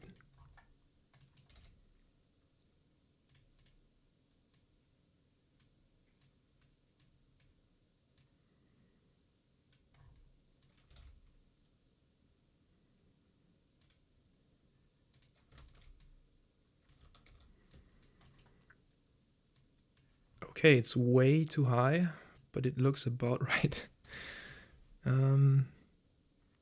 I'll just change the scale here.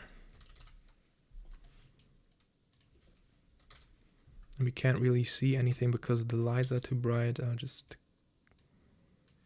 lower the, yeah. Oh, okay, now we have no space between the connectors. I forgot about that. I think we'll just do that.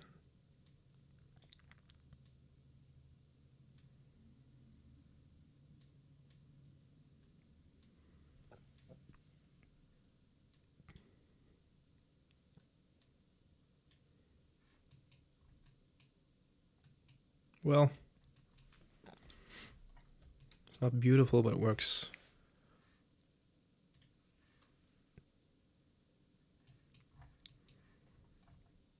Let's go for a little bit of a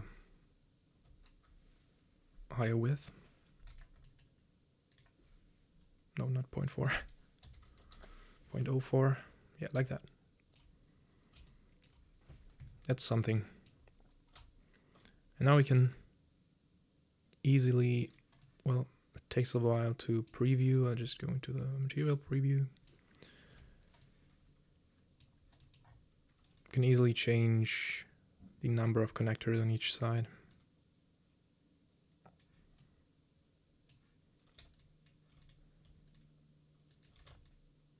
And the width and everything, yeah.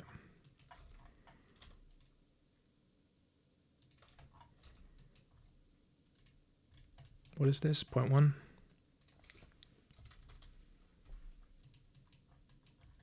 It looks about right. And we have a mask for the body. That'll be important to create the shader itself later on. What's happening?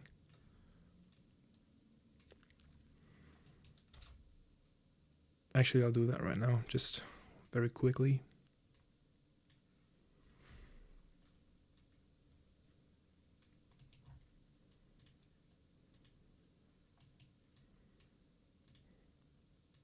I'll just make the outside green for example. And now I need a mask for the connectors, where I can just pretty much use the height information, and I'll just multiply that by a high value.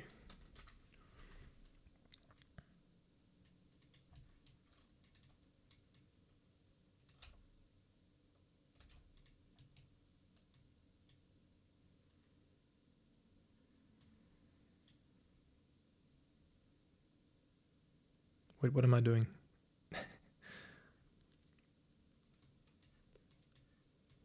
Okay. I changed a little bit of what I was doing, sorry. I'm first going to mix the color of the chip and then mix it with the background. So I'll do it like this, and then I have to combine the mask of the body and the mask of the connectors by just using the maximum of the two. Like that.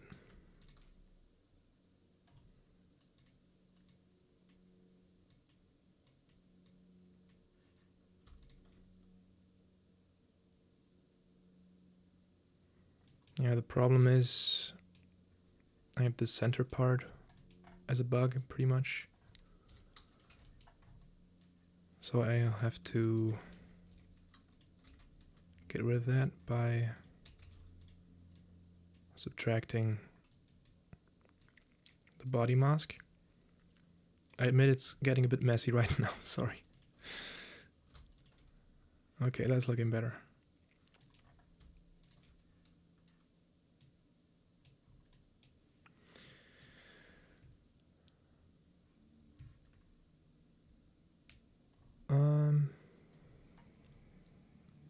I might have missed some chat interaction. Let me check.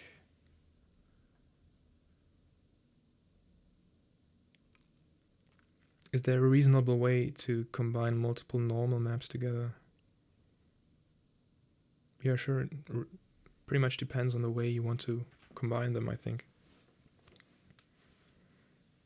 I haven't dealt with that myself, but I think it pretty much comes down to using vector math. But there's probably a tutorial about that. I would assume. I'm not sure. But it should be pretty much doable.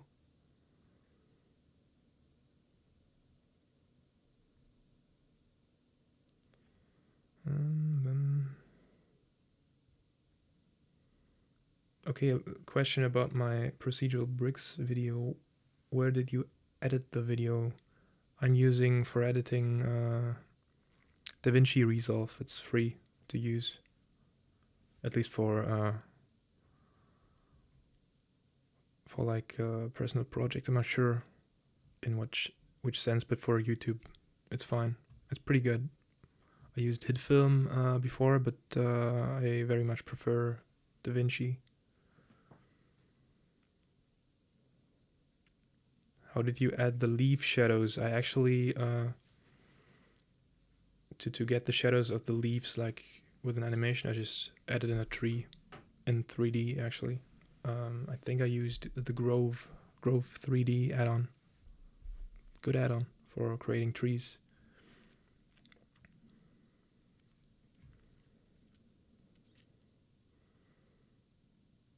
Did you save the file yet? I think once. Thank you for reminding me.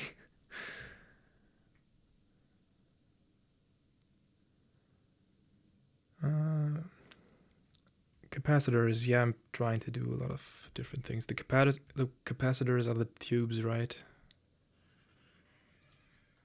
These are the capacitors, right? Like I said, I'm not too good with the technical stuff. I studied physics, but it was more of I wasn't that like a practical type of guy.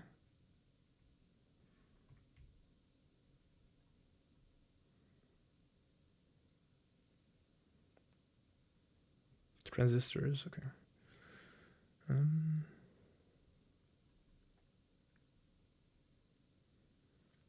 Yeah, the problem with Quixel Mixer probably using a lot of RAM.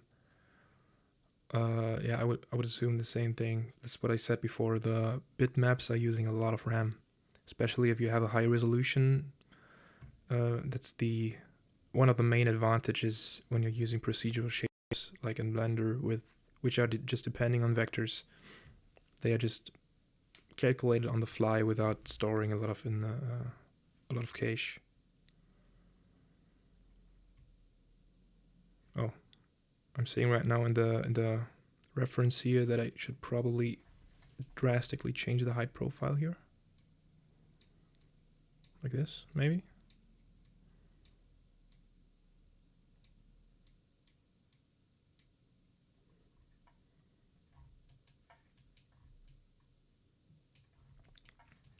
Let's check how that looks in cycles.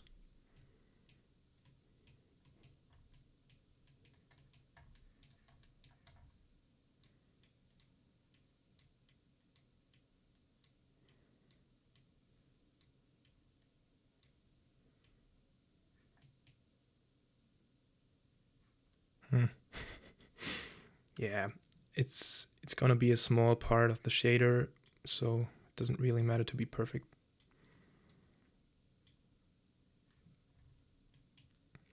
I call that done.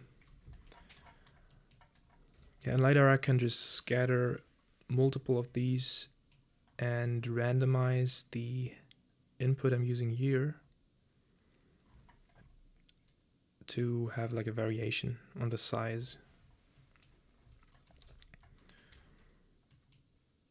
I think I'll actually create a node group for the whole thing. But for now, I'm just going to keep it in another frame. Oh god, the shader's already growing way too much.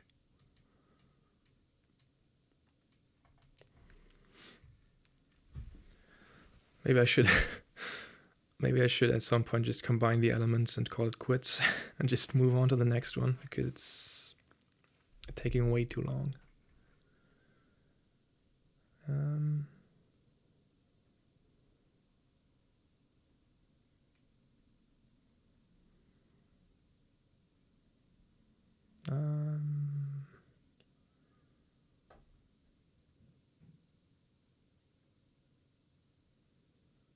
Yeah, I think somebody asked about the combining normal maps again. Yeah, I'm not sure about that exactly. I haven't done that that much. At some point I tried to do the same thing in the Unreal, I think.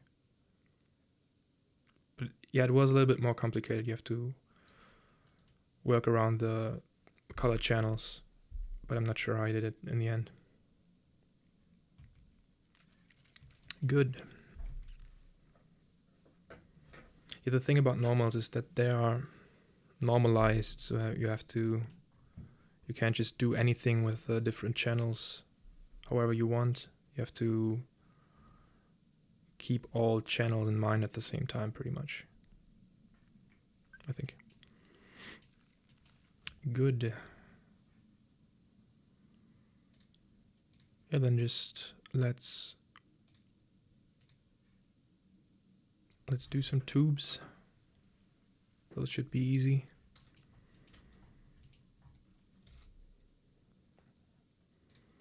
Again, separate XYZ.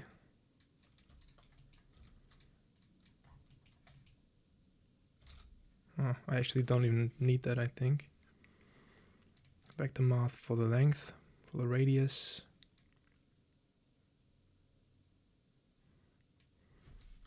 Oh yeah, no. Like I did before, combine XYZ to get rid of the Z channel.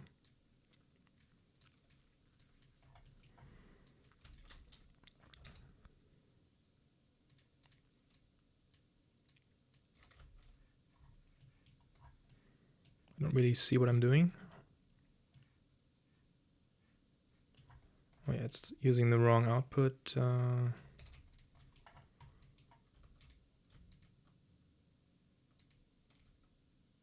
Wait. Ah, here we go.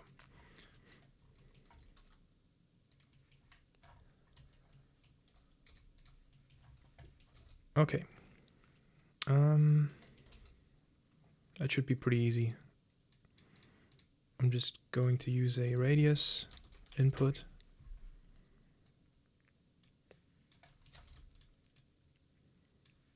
And normalize the whole thing by dividing. And I'll probably just use a color ramp to control the profile again.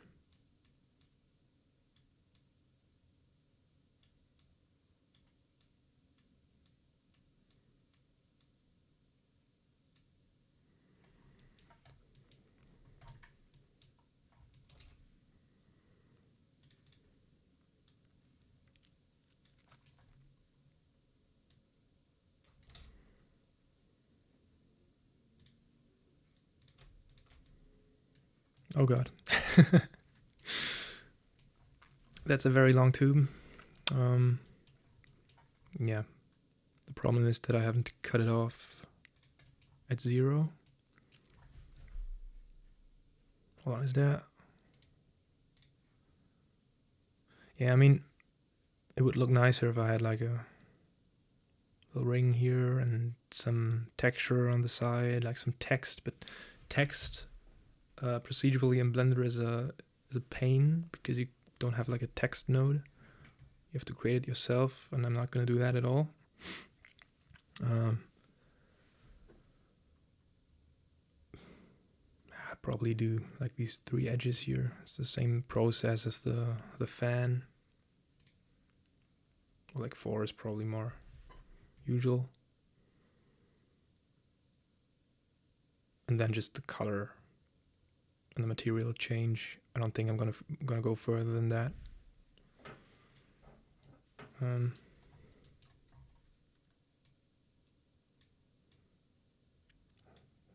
So here's the like isolation part, and I'm gonna set the edge at exactly some exact value that I know.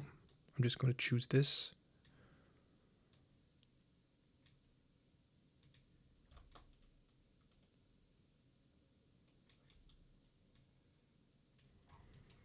So I can use this as a mask.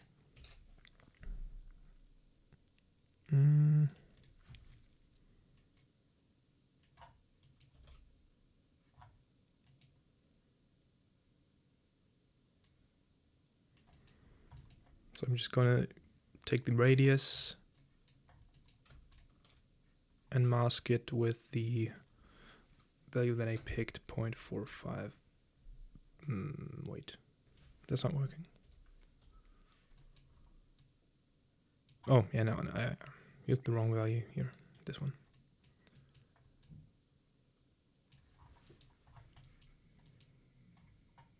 And as you can see, now I have this on the exact right position. Let's just take a greater than to invert the mask.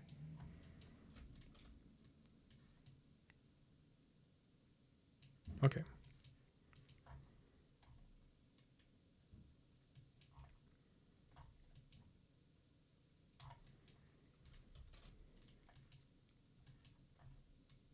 Okay, that's way too high, so let's just multiply this and clamp it.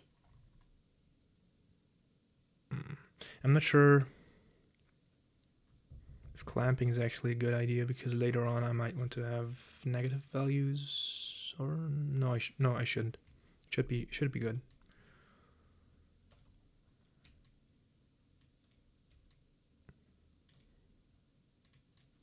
So I'll actually just create a maximum of 0.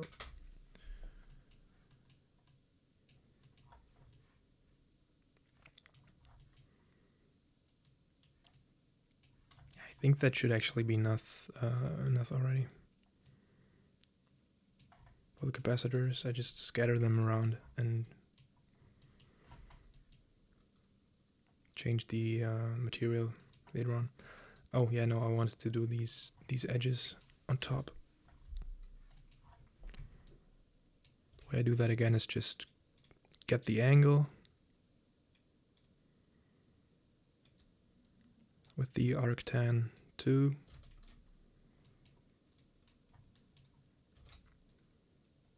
Map the range from -pi to pi.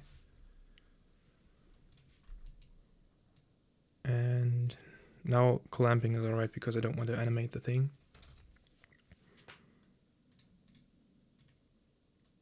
Multiply by 4 and fract.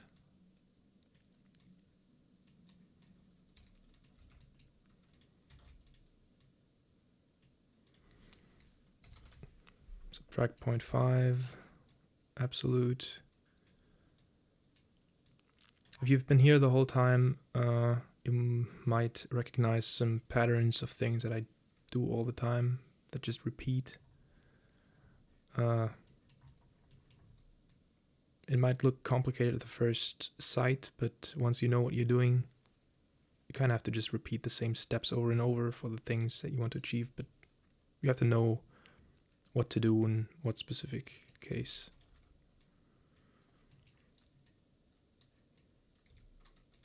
And now that I see this is maybe not actually the best idea to do it, but because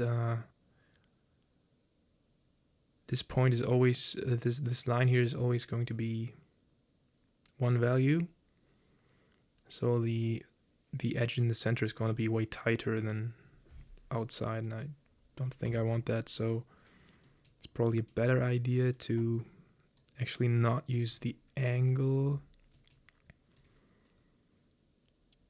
but rather X and Y separately, and then combine them with minimum or maximum. I'll see that later. So absolute for mirroring, then subtraction. This is going to be the width of this edge. Same thing.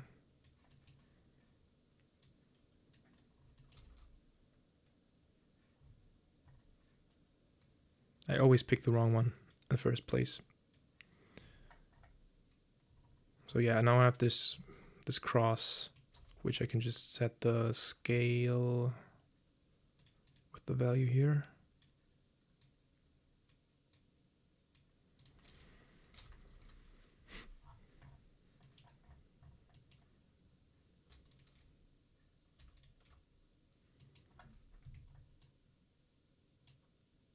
And I want to mask this with this one here. So just multiply because I don't want these edges on the isolation on the outside.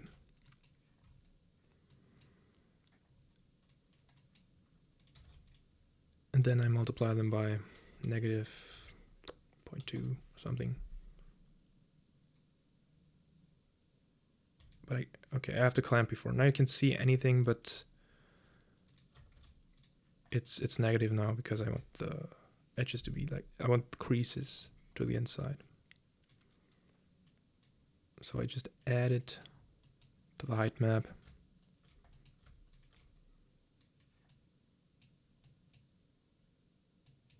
And we can't really see anything. Wait, why is it so bright?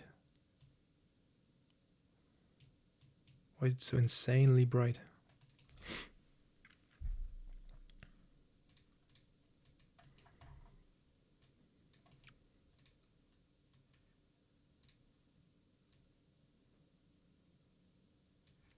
Well, it works. But it's way too thick.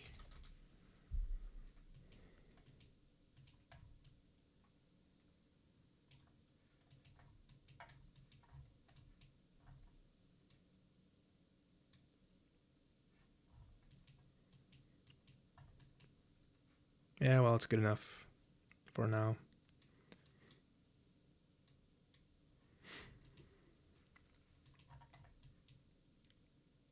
Okay.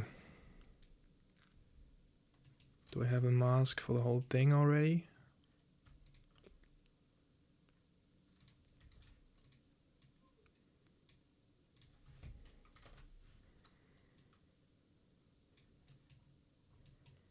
Okay, if we want to make the whole thing higher now without changing like the scale of the top part proportionally, we can just add the mask multiplied by some value.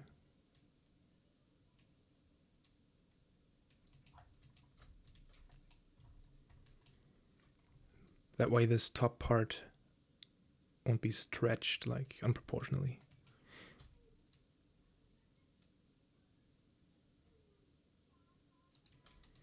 Just for later usage.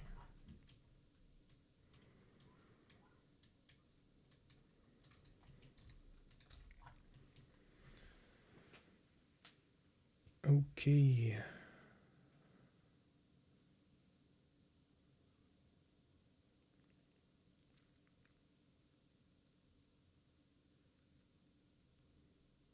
I could probably write a plugin that generates a node group that masks out a text. Yeah, it's probably not even a bad idea, but I imagine it being pretty, like, a lot of work, because you can't really generate that procedurally, right? You have to manually put up these nodes and then transform them into a script, right? And the thing is, you'd still have like hundreds or even thousands of node groups for like a larger text. Like, even if it's a longer text, it's gonna be like millions of nodes. The node graph isn't really responsive at that point anymore, so I'm not sure how useful that is for like single letters. It's probably a good idea, but I think it's gonna be a lot of work, and it's probably a way better idea to create a whole new node that can read a font. That would be really cool. I mean, it's vectors, right? So it should be doable. Maybe start combining them now. Yeah, it's probably a good idea, actually. I mean, I can add some elements later on if I want to. Okay, so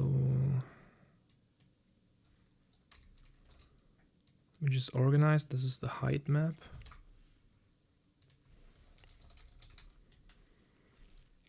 That's the mask of the whole thing. Oh.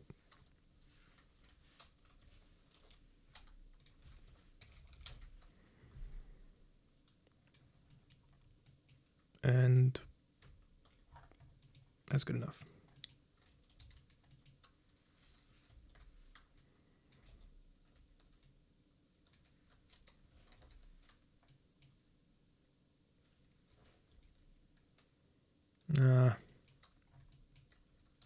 Whatever. The program I'm using to display the keys that I'm pressing is using the hotkey I was going to use in Blender. It's a shame. Yeah, cycles would refuse to run. Pretty much. If you've seen the, I've done some experiments with setting up nodes with the script to create a machine learning color picker, and I haven't counted the nodes. I probably could easily read them out by the console, but I don't know how many nodes there are. Definitely in the thousands. I'm not sure how much exactly. Pretty much, probably like 10,000 or something. It's already pretty unresponsive. You want to do a lot of like manual node work in there. Okay. Let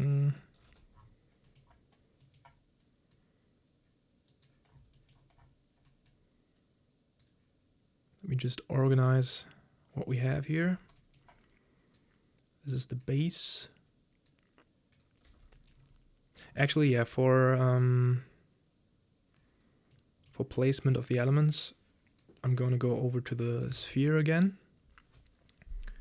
or for the first time to the sphere now, and I'm going to duplicate this shader because I don't want to lose any progress by just changing around stuff. I'll just rename that back. Save. And now hide the plane from showing up and from rendering as well. And get the sphere back. Here we go.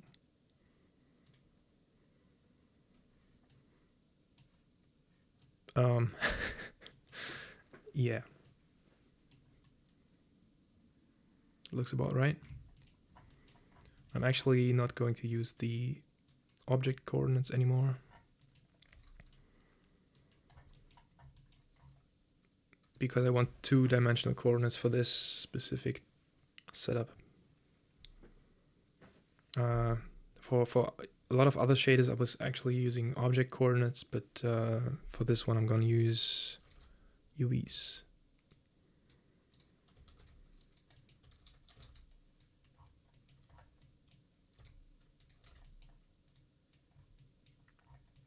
Okay, what do we have?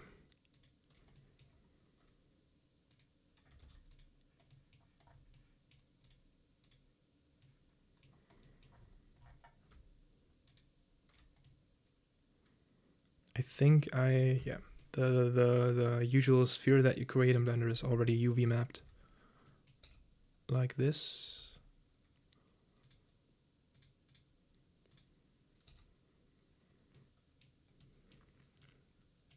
And this will create some artifacts in the center where the coordinates are a little bit squished, and the main point of interest is going to be in the front anyway, so I'm just going to solve that by scaling on the X by 2.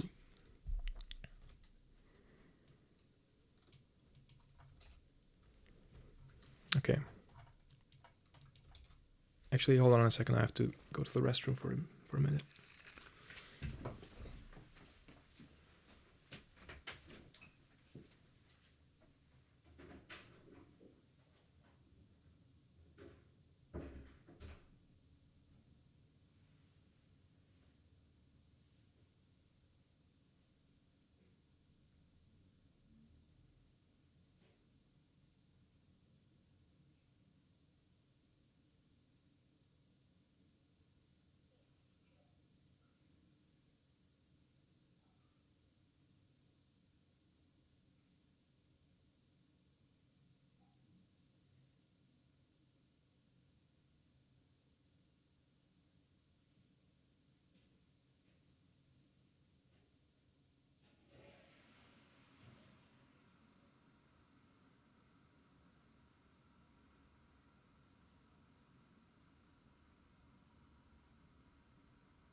Okay, I'm back.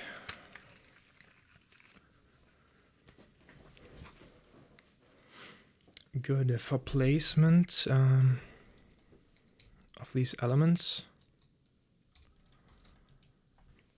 I'm pretty much going to create a grid of coordinates using the vector math node.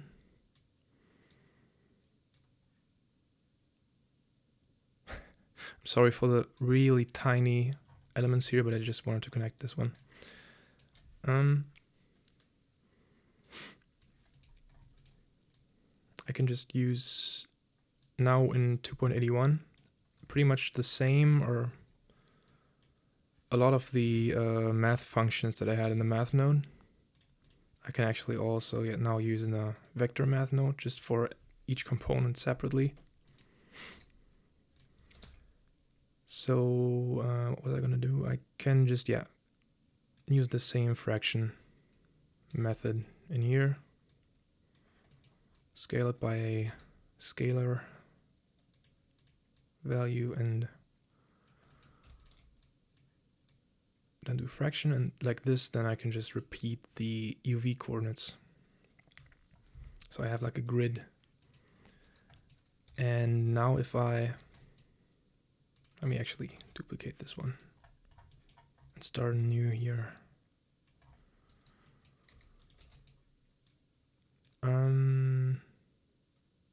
Yeah, now I want to center the coordinates around 0. So I just subtract 0.5 in x and y.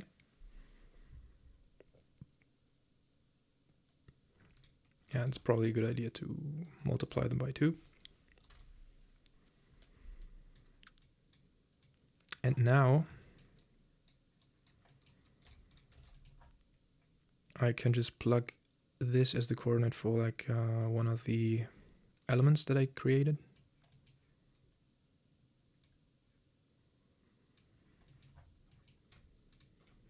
And have repeating like this element all over.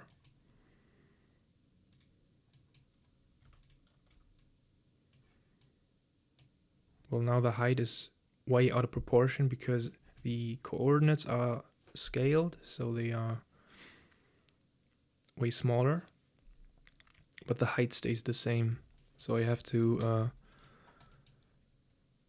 use the same value that I'm scaling with here to change the height as well by dividing.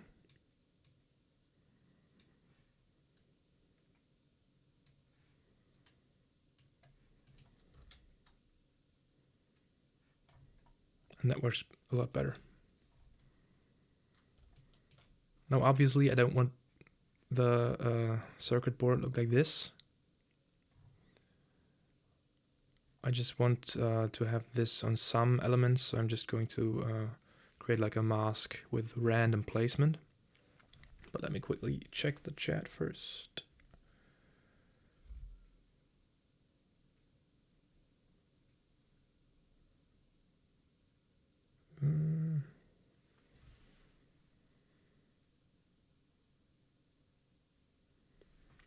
Yeah, the tree limit is pretty kind of low, I guess.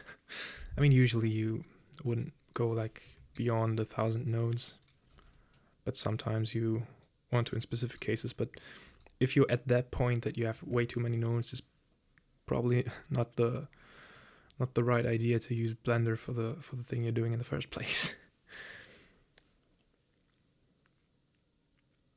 Doesn't mean that I don't want to push the limit there as well. It's just a thought. I'm not gonna play anything on the guitar on the stream, sorry. Yeah, the stream is going to be archived on my channel. I'm gonna use a playlist for that. It's not gonna stay like public, but unlisted, so I don't have it in my uploads, but it'll be on the stream playlist. I'm gonna link that on the channel side as well. Okay, yeah, I was going to create a mask. And to do that, I just basically need a different seed for each tile I have here. And to get that, I'm just going to use a snap instead of the fraction, I think. Let me check. And yeah, you can't really see it that well, but for each tile that I have here, let me lower this value. Yeah, I have a different coordinate. I pretty much have the position. Yeah, the scale, the position of each tile. I could do the same thing just by snapping this input value. But now I don't want to use 1, I want to use this value. What? Well, don't I? What happened? Oh no, I want to use 1 divided by this value. But because I'm lazy and don't want to create any more nodes than needed, I'm just going to use this value and create and use 1. The difference is the scale, so 1 is the actual position and 1 is the scaled position. So yeah, it's not the exact same thing, but in my case I just want to have a different value for each tile. And I'm going to use the white noise node, which is going to give me a random value like that. And now I can just have a cutoff, like a threshold.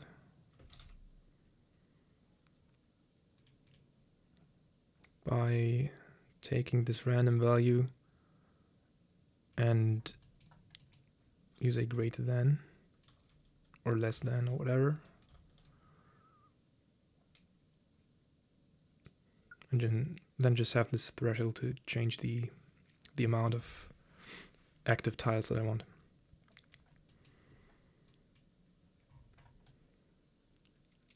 Now this is still going to look a little bit uniform. If you want to scatter these around like a little bit more random, have like a random rotation, you can do all that sort of stuff in the vectors yourself as well. But yeah, a year ago that was pretty much the first thing that I did on YouTube and social media and stuff. I created a node group called Scatter. It's on my channel. If you've seen my channel, you've probably seen that. We can have a node group that does all that stuff for you. It's still made in 2.79, so it's not optimized for the new features, but it works. Okay.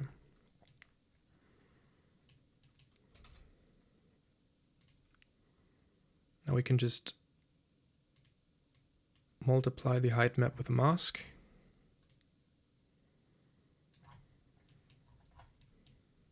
Yeah, the distances in this node tree are already getting quite far. Sorry for the tiny elements. This was the mask. Here. And here you go.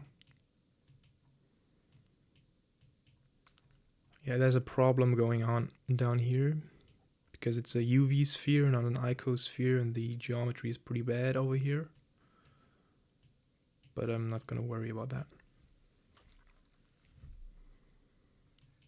This is looking alright. Here I can just change the scale.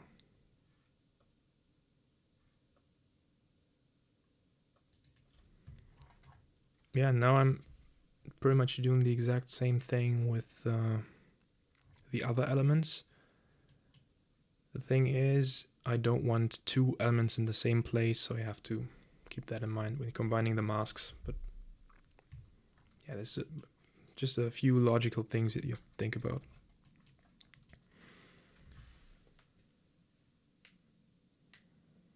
Oh, you still use the scatter node. Nice. Yeah, I use it as well sometimes, actually. I mean, I could use it here, but like I said, it's not really optimized, so I'm not sure how much of an advantage it would be to have like the vector nodes in there. But the thing is, we didn't have the white noise back then. So I had to create the random value with a... I was using a Voronoi. Would have been a better idea to use a noise, a regular noise, like Perlin noise texture. But I wanted something distributed between 0 and 1, like uniformly, or at least close to uniform. I should have done something else. I should have, like... I know that you can calculate the Gaussian distribution of the Perlin noise into a uniform distribution. That would have been a better idea, but yeah, I didn't do that. Some things that I could optimize, but I haven't done yet.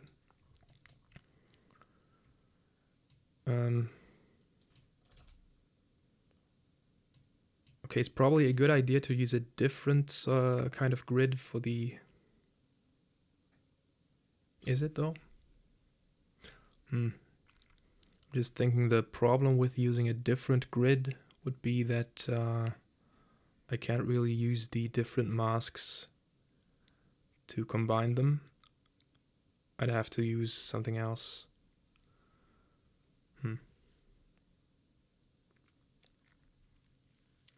I think I'll probably just use the same grid for each one. Oh yeah, one more thing that I was gonna do is randomizing the height of the capacitors, maybe even the radius. Sure, why not? What was the radius?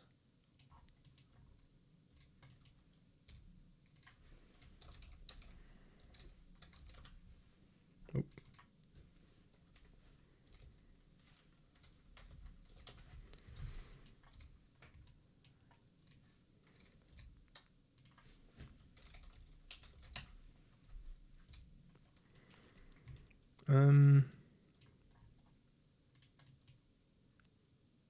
Yeah, that's the thing about naming your nodes, labeling them. I'm not sure what this one does anymore. Ah, it's the thickness of the cross.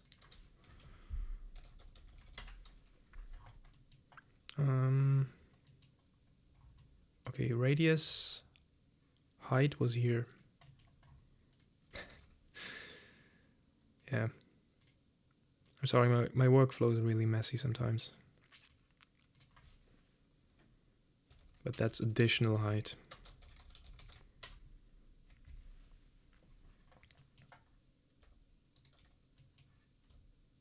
Okay.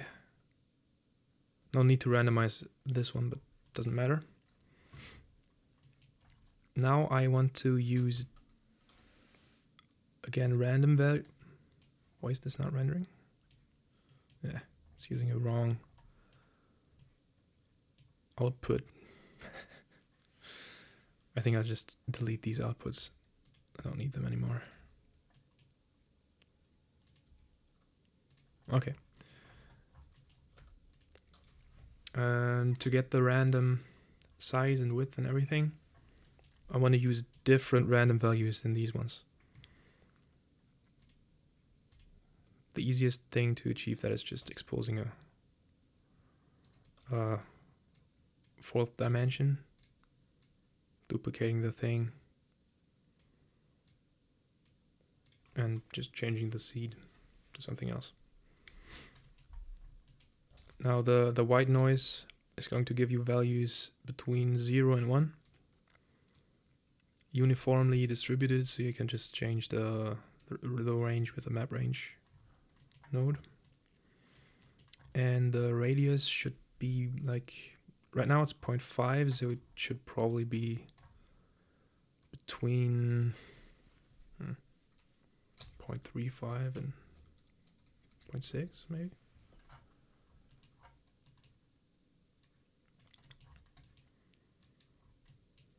The thing is, you don't want to use the same random value, because then the height and the width and everything would be correlated, and for example, all the higher capacitors would also be thicker, and all the smaller ones would also be thinner. If you want that, then it's fine, you can use the same random value, but if you want it to be completely random and uncorrelated, you have to use different random values. So I'll do another third one. So yeah, this one was for the mask. This is going to be the radius, and this is going to be the height.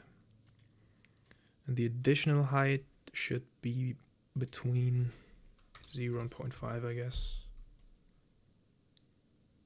Yeah. Let's see. Oh, no, 0, 0.5.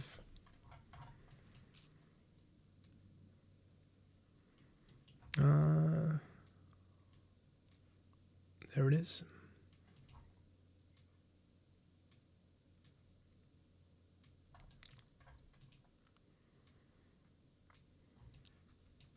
Now let's see what we're doing actually.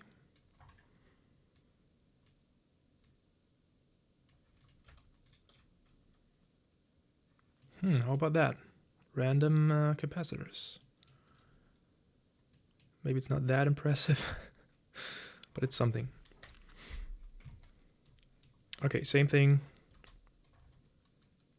for the other ones. Now, this time I don't really need to create any more random values, because for the chips,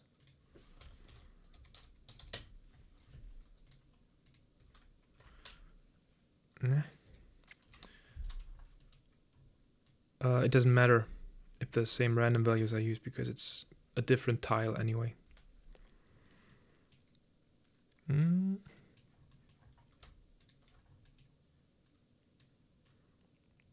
So let's go over to these. Duplicate the mapping, the range mapping. What am I doing? It's again the same keyboard shortcut as the keyboard software is using.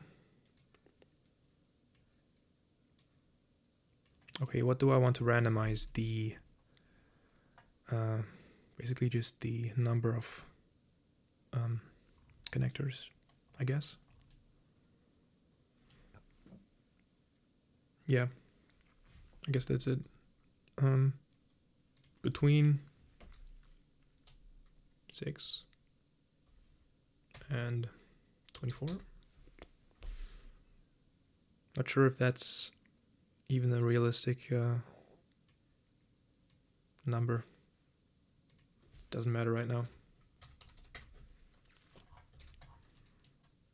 Okay, what am I looking at?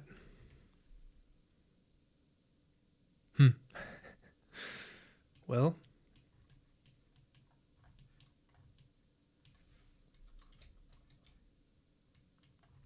I guess the width is a bit too high. I mean, 24 times 0.04. Oh.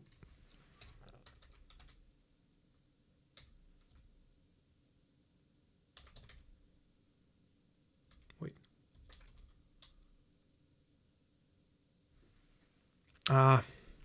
Sorry. The problem is I'm using the wrong input vector. I'm not using the grid. I'm still using the UVs. Here we go. Now again, same thing. The height has to be divided by the scale of the grid. So I'm just gonna use the same value here.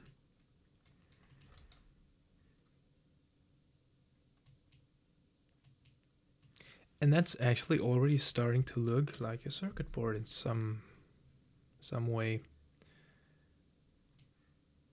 Now these all look pretty much like squares, am I right? I don't like that. Am I using actually... Oh no, I'm I'm using the same seed for both. Here we go. Better.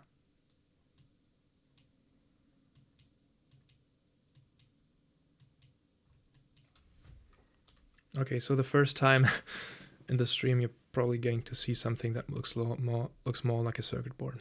Nice. So we have this.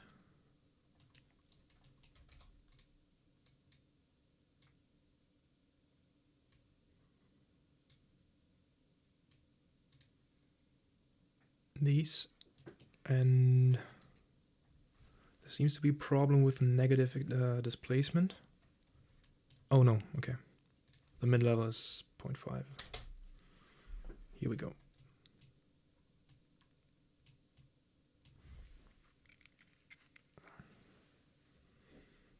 Oh, sorry, I didn't think of the questions. A quick overview of ray marching.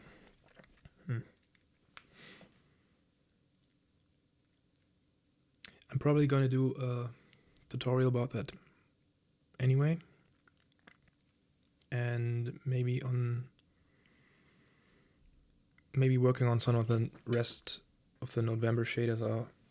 I'll use ray marching again, so maybe I'll talk about it then, but right now I'd rather want to focus on this shader here because it's a little bit more complicated with the ray marching.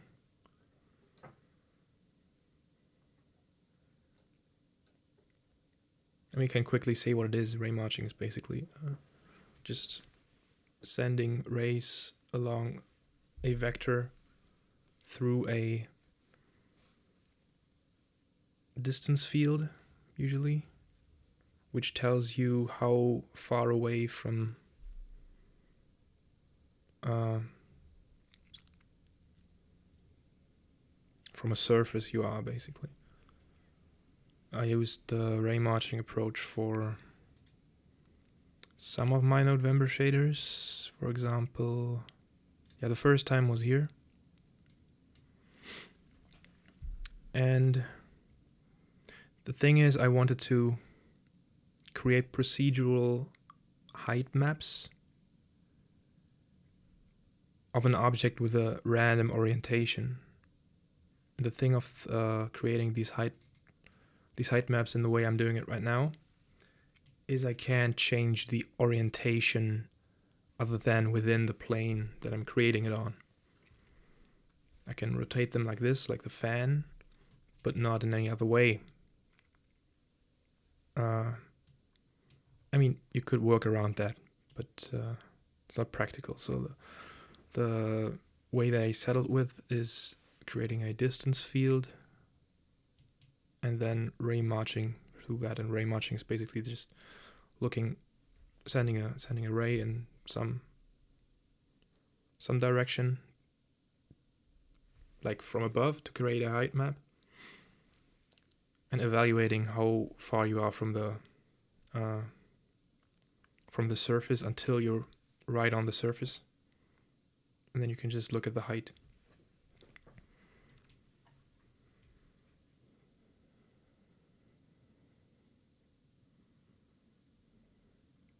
Yeah, I mean, looking at tutorials or like a stream like this can give you some input and ideas in some way that other people do it, but you still have to figure out how you feel the most comfortable working with, and have to figure it out for yourself, just working with it. It's always really important to just try it out yourself.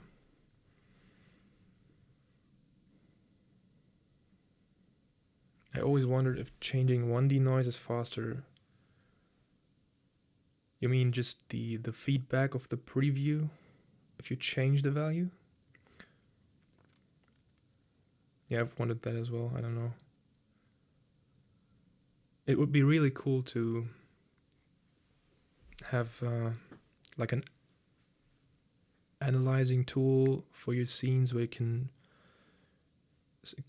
see precisely what took how much time. I think there is a hidden feature in cycles where you can look at what tile in your rendering took how long, but it's like an output channel.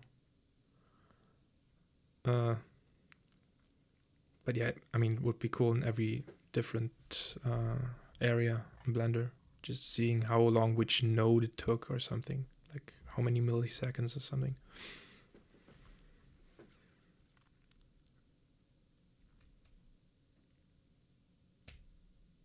Well, I'm not sure what the difference between ray tracing and ray marching is. The way I was using it was just with distance fields. I'm not sure you're using distance fields for ray tracing.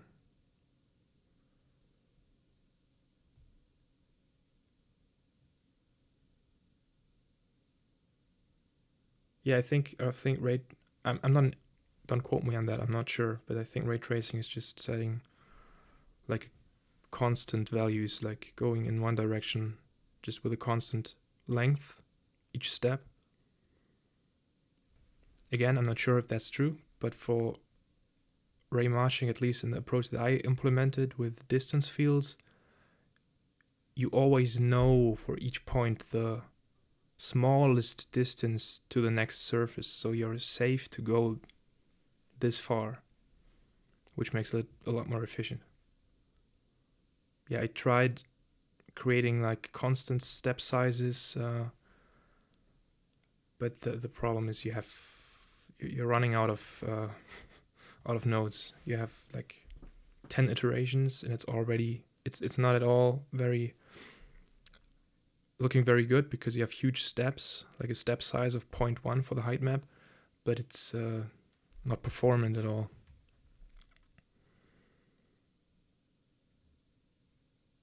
Yeah, for ray tracing, the steps are always the same. Okay, thanks for clarifying that. Okay, perfect. Thanks for the input in the chat.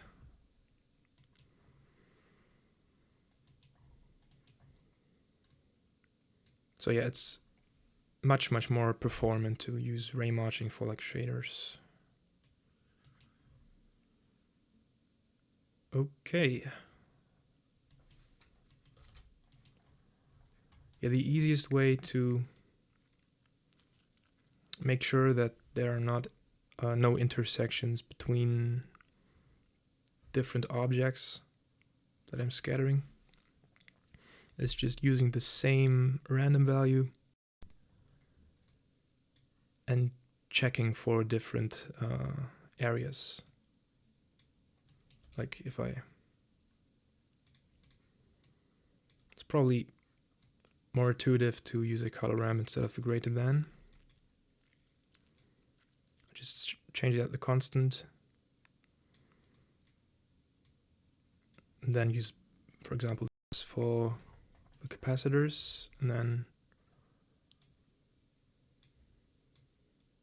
something like this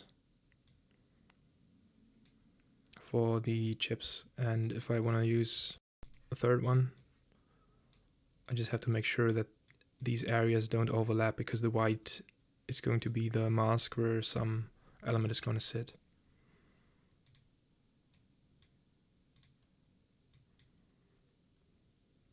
So I can do it like this, for example.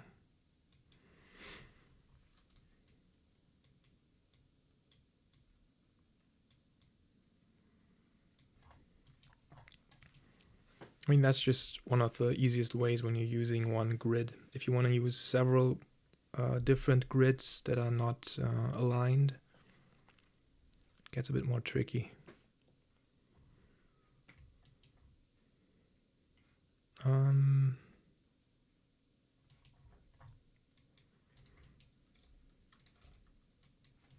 Okay.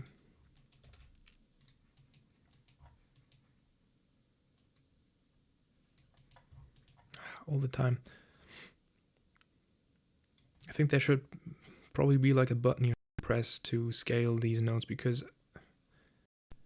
there's very few times that I actually want to scale the nodes. Usually I just want to drag the connection. Oh god. I think it's here. Thank god. Okay.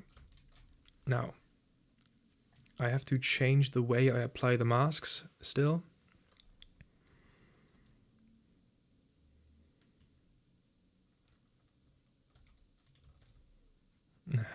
Whatever. Because right now it's just using the height map, or changing the height map, but obviously I have to apply the same effect on all channels. So maybe I should get into combining the different channels already.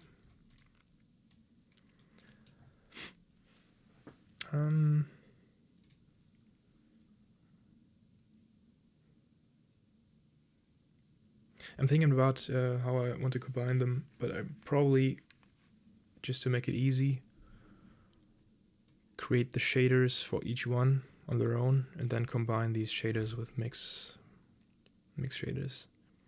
Usually I combine the passes individually and then use one principled BSDF for the whole thing.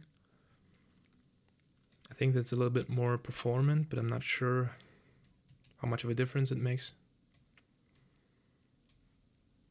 So this time I'm just going to combine these and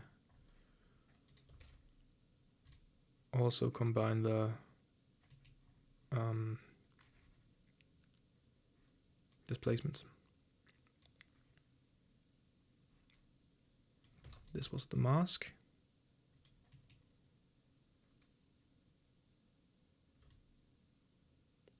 Hold on. Let me take a look at the mask.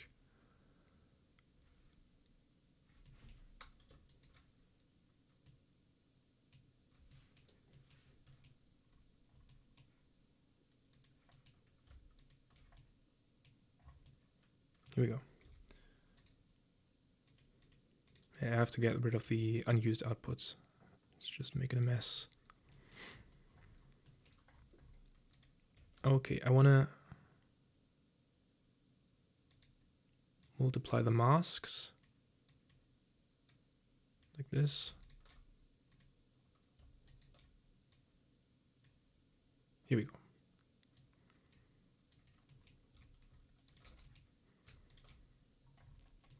Okay, so this is going to be the background RGB input. This is going to be the background displacement input. So for now, just put it at 0. And this is going to be, oh no, hold on. I can delete this.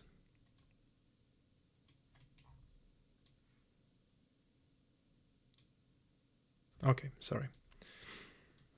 Yeah, like I said, I'm going to use simple shaders for each part that I'm creating, so I mix the whole shader with the value.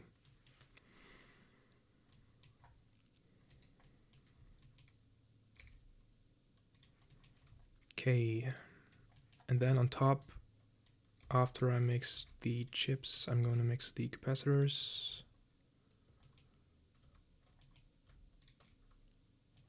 That is the height. Where's the mask?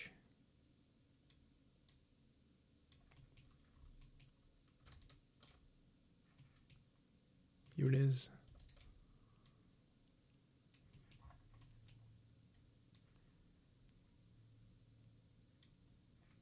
Displacement.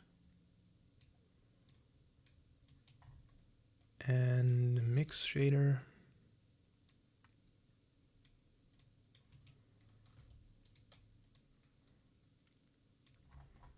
Yeah, this is the point where it gets particularly messy in the node tree.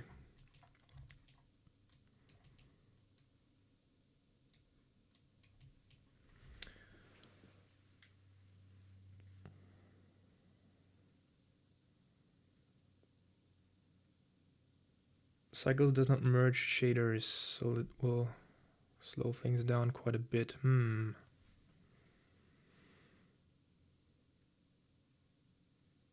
Right now I'm doing the circuit board. It's number 19. I don't have to do everything after that, but I have still quite a lot of things missing. I have to do 8.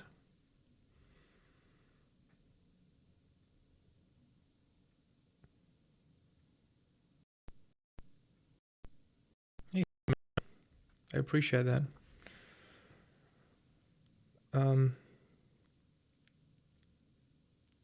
Yeah, so yeah. I think I'll go back to actually combining the individual passes.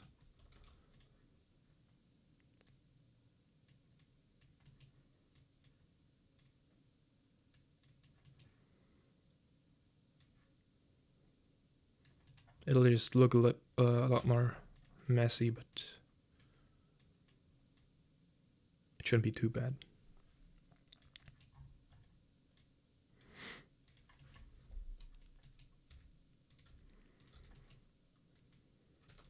Okay, sorry, right now it's just going to be me shifting nodes around.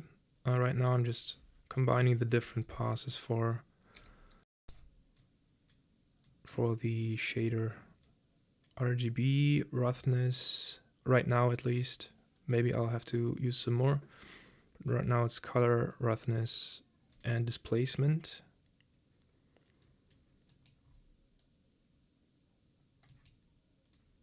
Always using the same mask. Created in the mask of these individual chips and then multiplied with the mask of the scattering.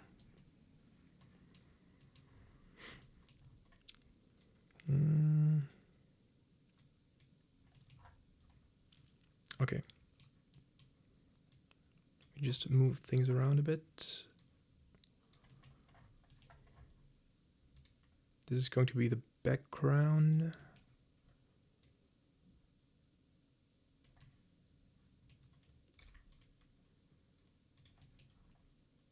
Okay, background displacement. Background color is plugged in. Background roughness, I'm just gonna set a specific value, like 0.3.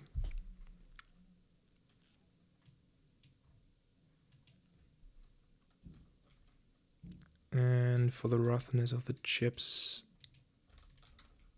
I'm gonna use a mask. Oh god.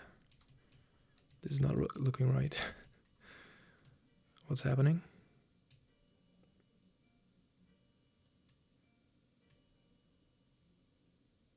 Oh.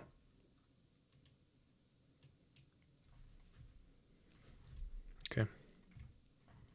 I'm using a bump node. That's wrong. Oh god, what am I looking at?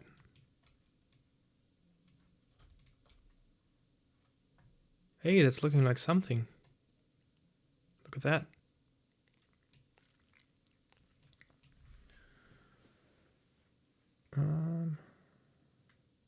What do you think about animation nodes? Amazing. I haven't used them though. I still have to get into that. It looks really impressive what they can do, and I really want to get into them, but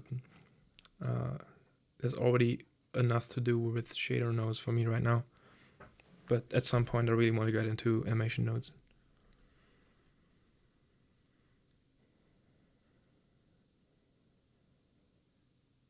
Ooh, there's a lot of text you're sending there.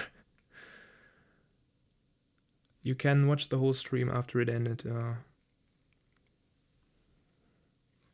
Yeah, it's gonna be quite a while. Right now the stream is already taking exactly 3 hours, and I'm not sure how long I'm gonna go.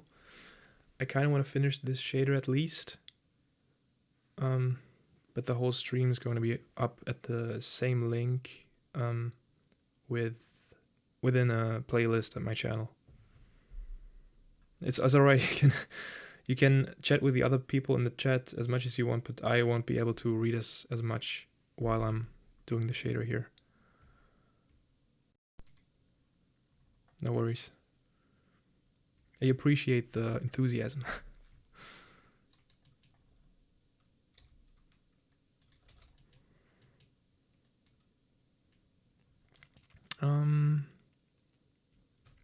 Okay. That looks alright. I have to do another mix for the transistor, for the capacitors. This is the mask. I think I don't actually have a color yet.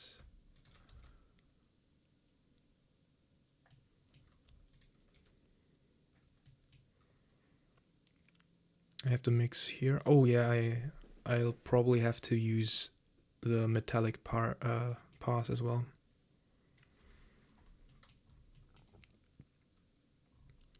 That's one really big drawback you have in Blender shader editor. I think it would be extremely cool if you could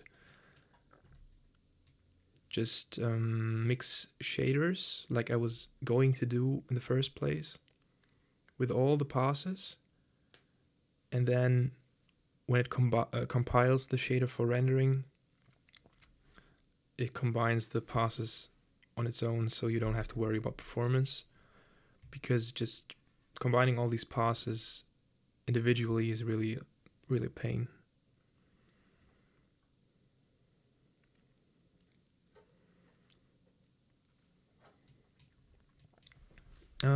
Yeah, I was mixing the color. So color pass, which pass is this? This is displacement. Oh god, this is already confusing. Roughness.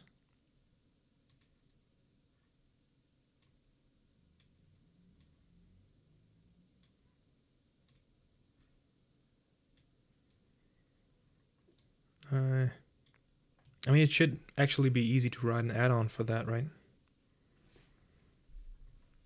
We can just, where it just takes all the channels that you're using and then collapses all the principal BSDFs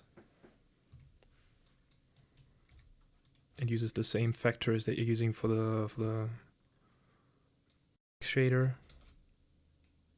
and use them instead for the color mixer for each channel.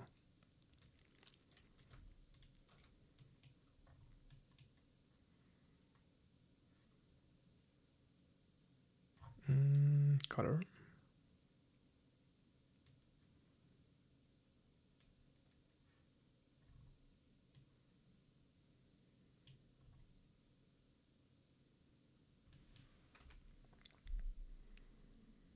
Oh god, there's actually so much that I wanted to do more. I wanted to create some simple RAM.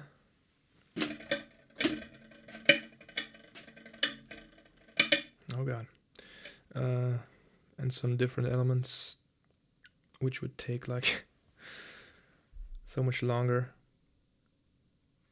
Yeah, I think it would actually be not that hard to write. I mean, I could probably write it myself. I have not that much experience with scripting in shaders, but that shouldn't be too hard. You just check for the, you just go through all nodes, check for the type, check for the connections. Shouldn't be too bad.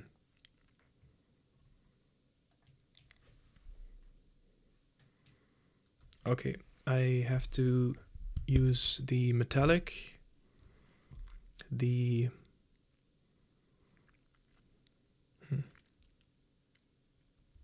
metallic, the bump map, and the subsurf, if I actually want to go for the subsurf one. I think I'll just ignore the translucency.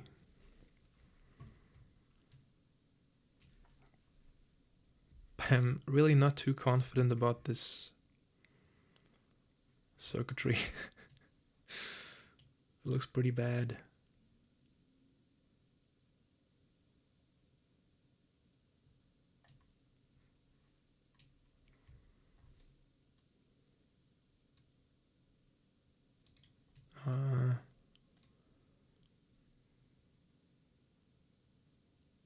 I mean, that looks a bit better already. I'll just play around with the scale. And I said in the beginning, if it doesn't work, I'll just play around a bit with the seed and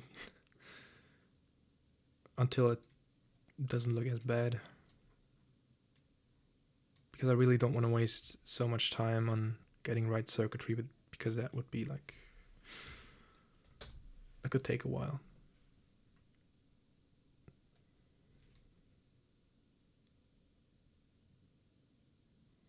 I think that doesn't even look that bad. You just can't look too precisely. I mean, that doesn't look too bad. Huh. It's alright. I'll keep it at that.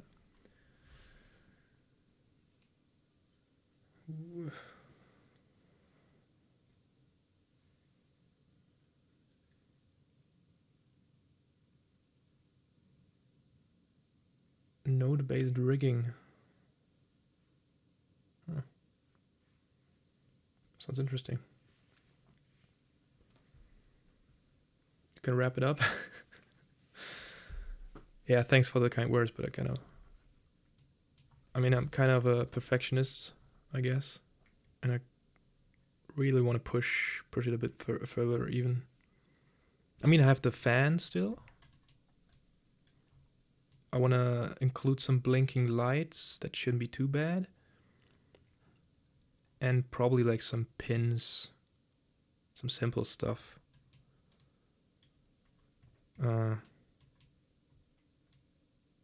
But maybe I'll just take a break and do that off stream, but I kind of want to go a little bit further now. At least the fan.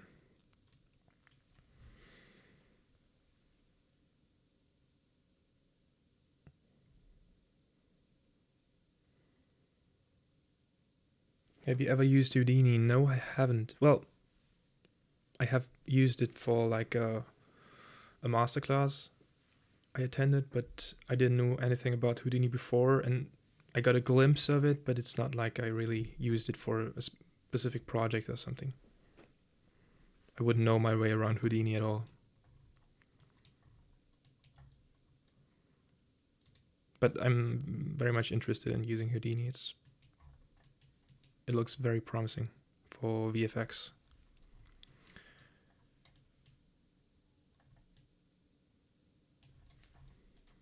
Okay. Let's mix the roughness.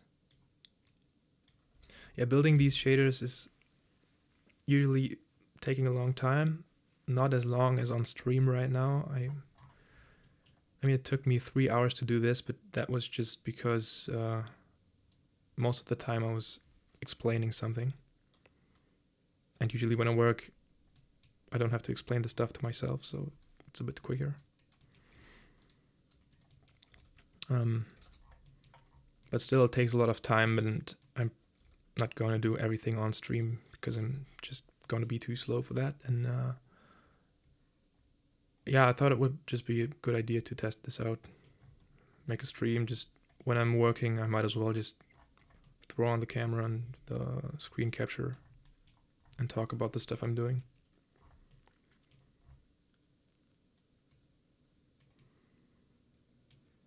Okay, the roughness.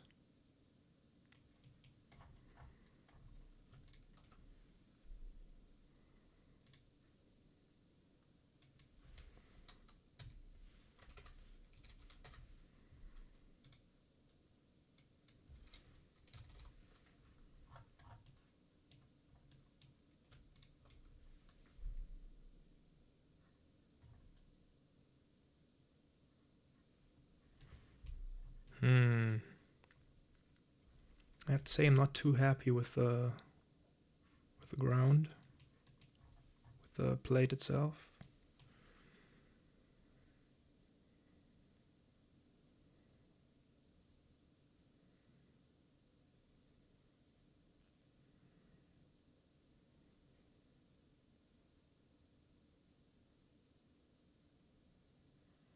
Houdini has all of its parameters open to node systems. Yeah, like I said, I got kind of a glimpse of it, and it's really insane what you can do. Would you also like for that to be possible in Blender to an extent? Of course. I mean, anything nodes is pretty much aiming for, well, not exactly being like Houdini, but very similar. I would say. And nodes are always a pretty intuitive way to visualize coding, basically, or connections.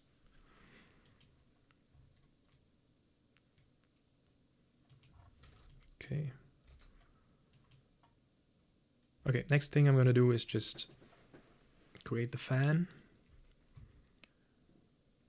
Now I have to place the fan somewhere and make sure that nothing else like spawns within the fan.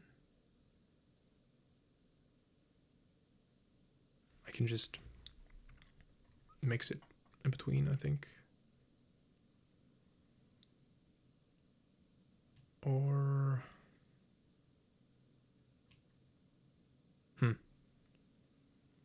thinking of the best way to do this. I think it's just best if I multiply these masks with the fan mask, or the inverse of the fan mask at least. Let's keep this at 1 for now.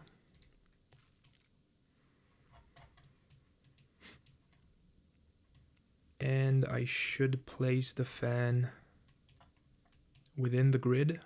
So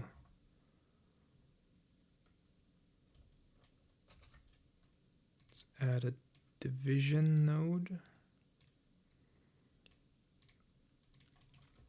and divide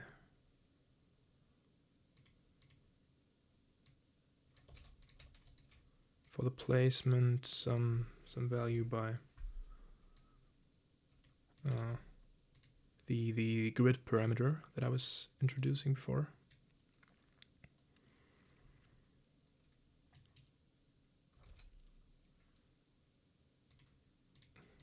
Yeah, the thing about streaming these shader creations is that a lot of the things I'm doing just happen in my head. And sometimes I just have to use a lot of words to explain simple stuff I'm doing.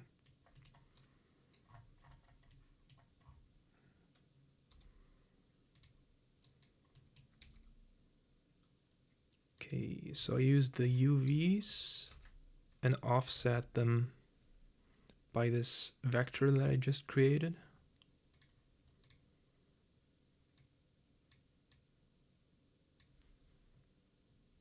But I also have to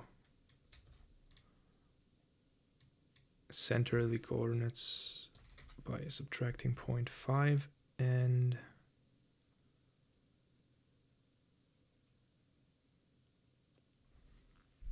now I think I should have done it in another way.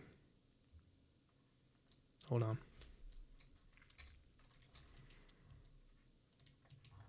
Yeah. I should just use these scaled UVs instead.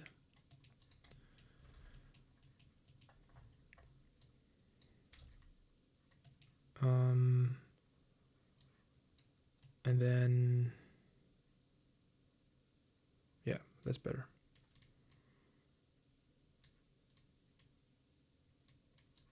That should work.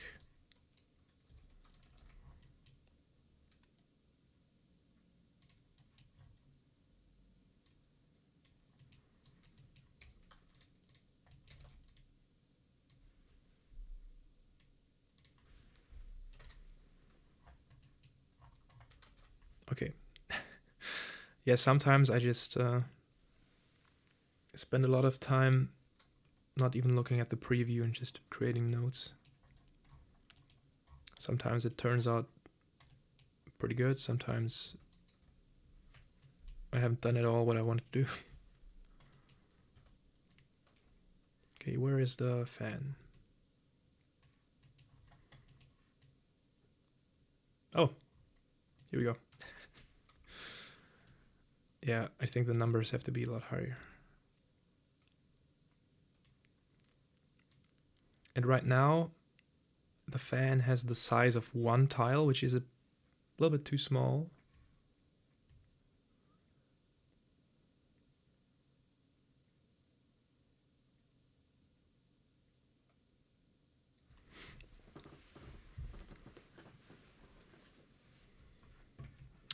So I have to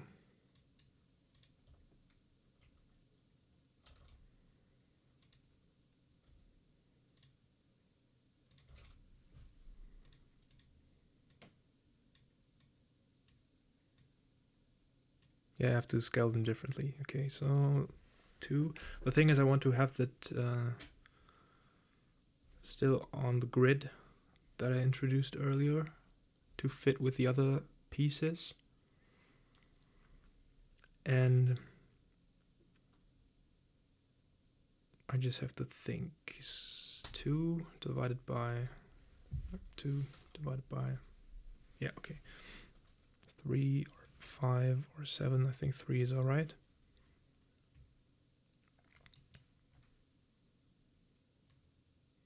It's turning into a Death Star now. Nice.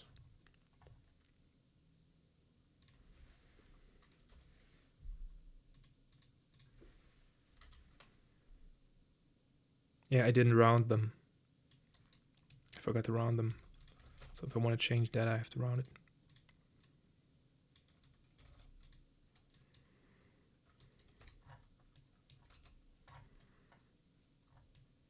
Okay.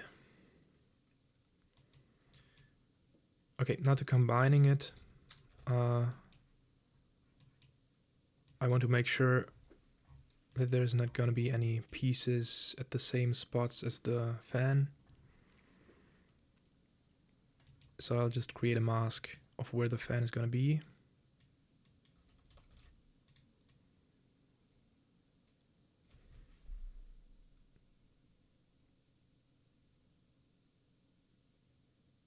Don't you have like a greater than for whatever.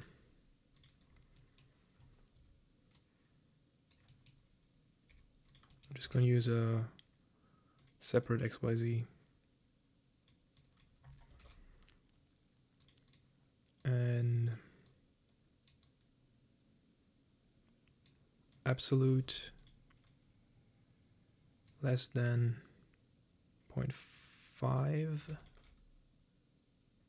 No, 1.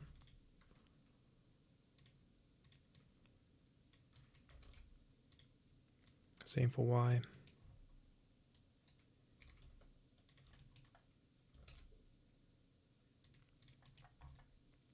And then minimum. To get a mask of where the fan is going to be. Now I want to have the inverse to mask the other pieces. And this one, I just drag it down here. I can just combine with the masks of them.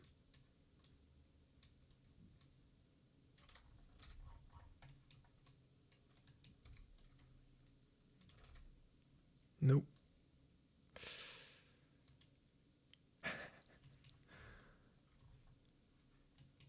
Can I unparent this from the frame without using the keyboard shortcut? Because it's overwritten by the keyboard software. Node frame somewhere. Here we go. I missed some questions again.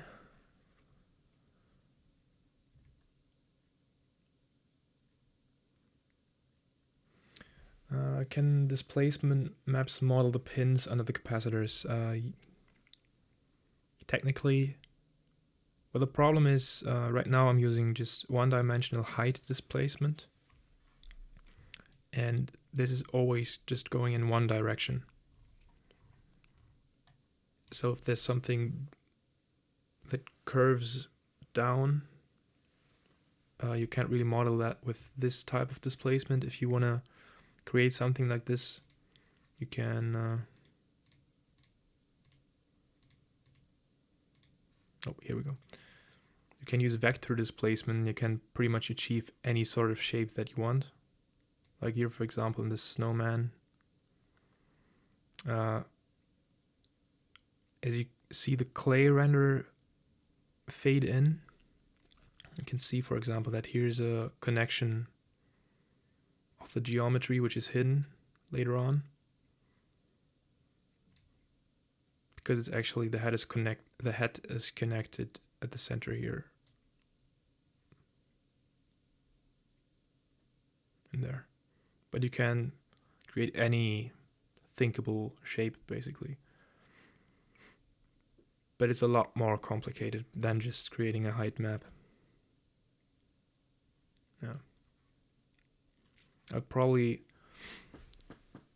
show some of these shaders that I created in November in detail. Maybe in another stream or in a video or something.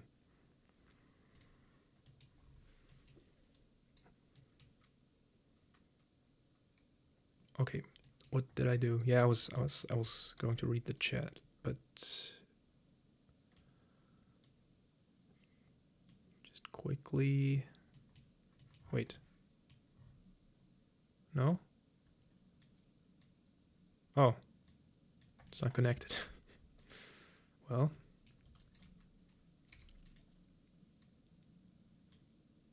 Here we go. Now this spot here is free from anything else. Even if I increase the number of capacitors, this spot remains free for the fan. So I'll just quickly merge this in. I'll actually drag it down. It's better.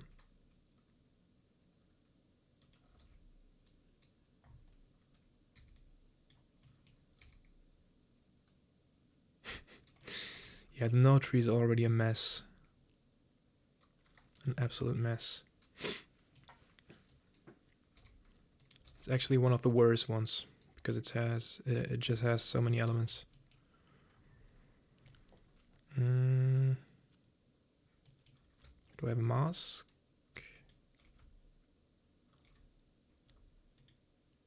Not really. This, right? No.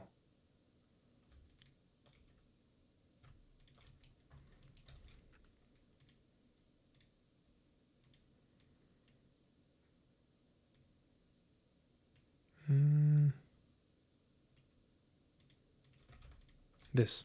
Perfect.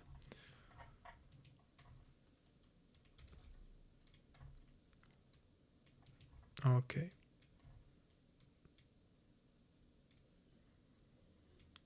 Color.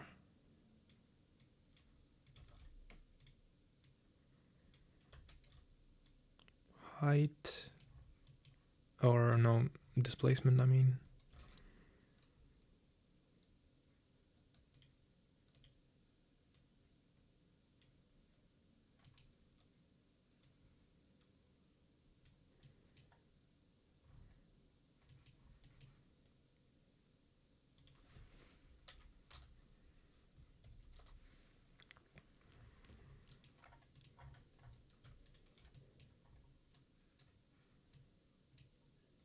Here it is. I think the scale is not right, but I mean, obviously it's not gonna sit on the board like this.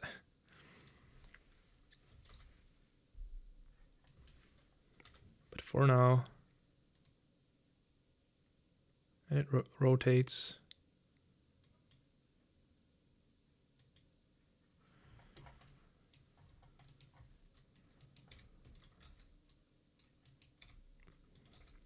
Yeah, I was actually a little bit more optimistic about the amount of work I would be getting done on the stream. So I think I'll actually finish the complete shader off stream. I need to get the zipper one done anyway. But for now I just give this a quick render. Well, as long as I'm here I can also just give it a more fitting roughness.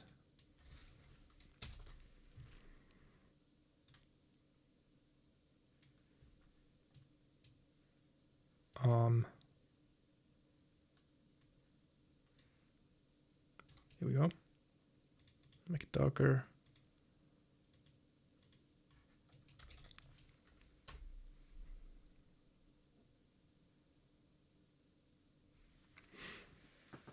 Yeah, another step that I'll have to take is to make it loopable for the animation. Right now it's just some speed, but I have to change the speed in a way that I can end it on a frame and it just continues in the next frame without any like skipping. But yeah, this is the first actual render of the stream. Congratulations, we made it this far without pressing render one time. Yeah, and we can notice some problems, like right now the camera is probably lagging pretty badly. I'm sorry for that, but it's just because I'm rendering. And yeah, it's actually not looking that bad. Some problems, some tweaks that I'll have to do.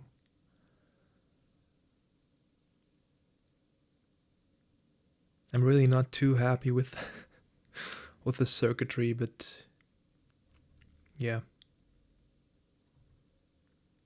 I'll think of something. So I think I'll call this the finished shader of the stream. I'll read through your questions that I missed, and if you have some more, just type them in the chat. But that'll be the point where I say this this shader is done for this stream.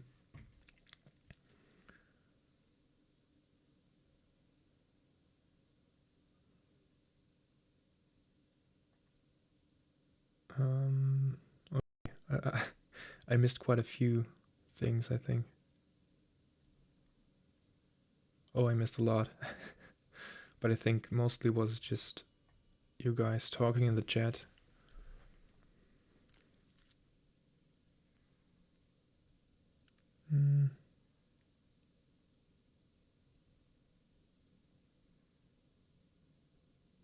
Do you play many games? Yeah, I like single player actually. Like some with a good storyline. But there's not a lot of time for playing games. But I do like to, yeah.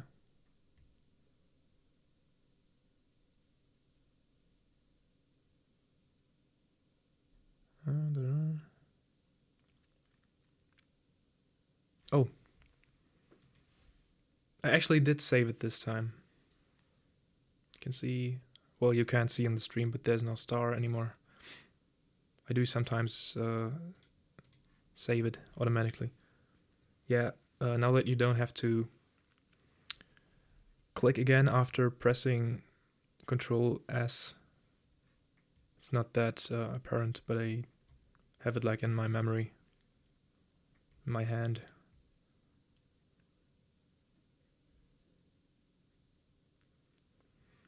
Thanks for the kind words, guys. Like I said, the 3.5 hours aren't really reflecting on how long it usually would take me, because I did a lot of explaining. But yeah, I think the result is alright.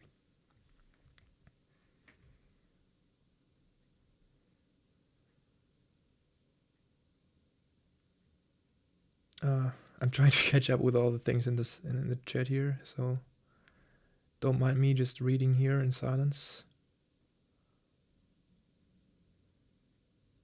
Yeah, the problem with fixing these angles is just by using a Voronoi. It's pretty hard to do, or it's gonna look bad, because you also don't want these circles that I have in some places here. There's always something not working with this circuitry here. I showed in the beginning the example that Hans Gio on Twitter made. This is probably the best version I've seen, but it's just an algorithm. I think it checks the different spots and then creates a texture accordingly, like connections.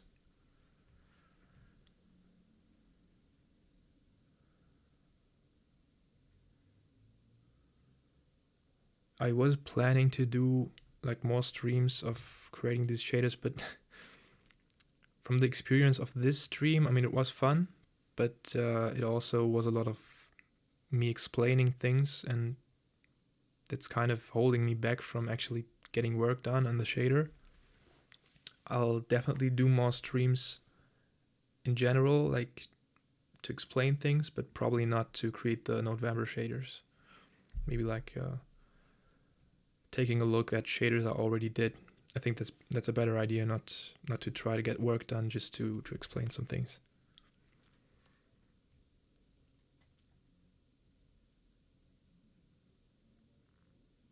Hi Finn.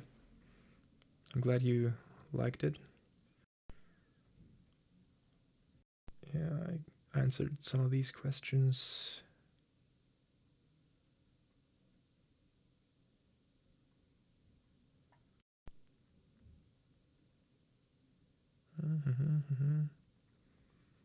Yeah, I'm sorry I don't understand the Cyrillic alphabet.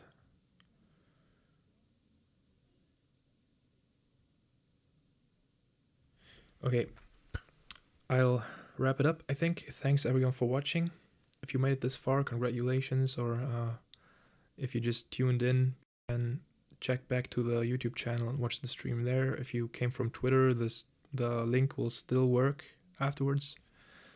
And yeah, I'm quite happy with the result. All right.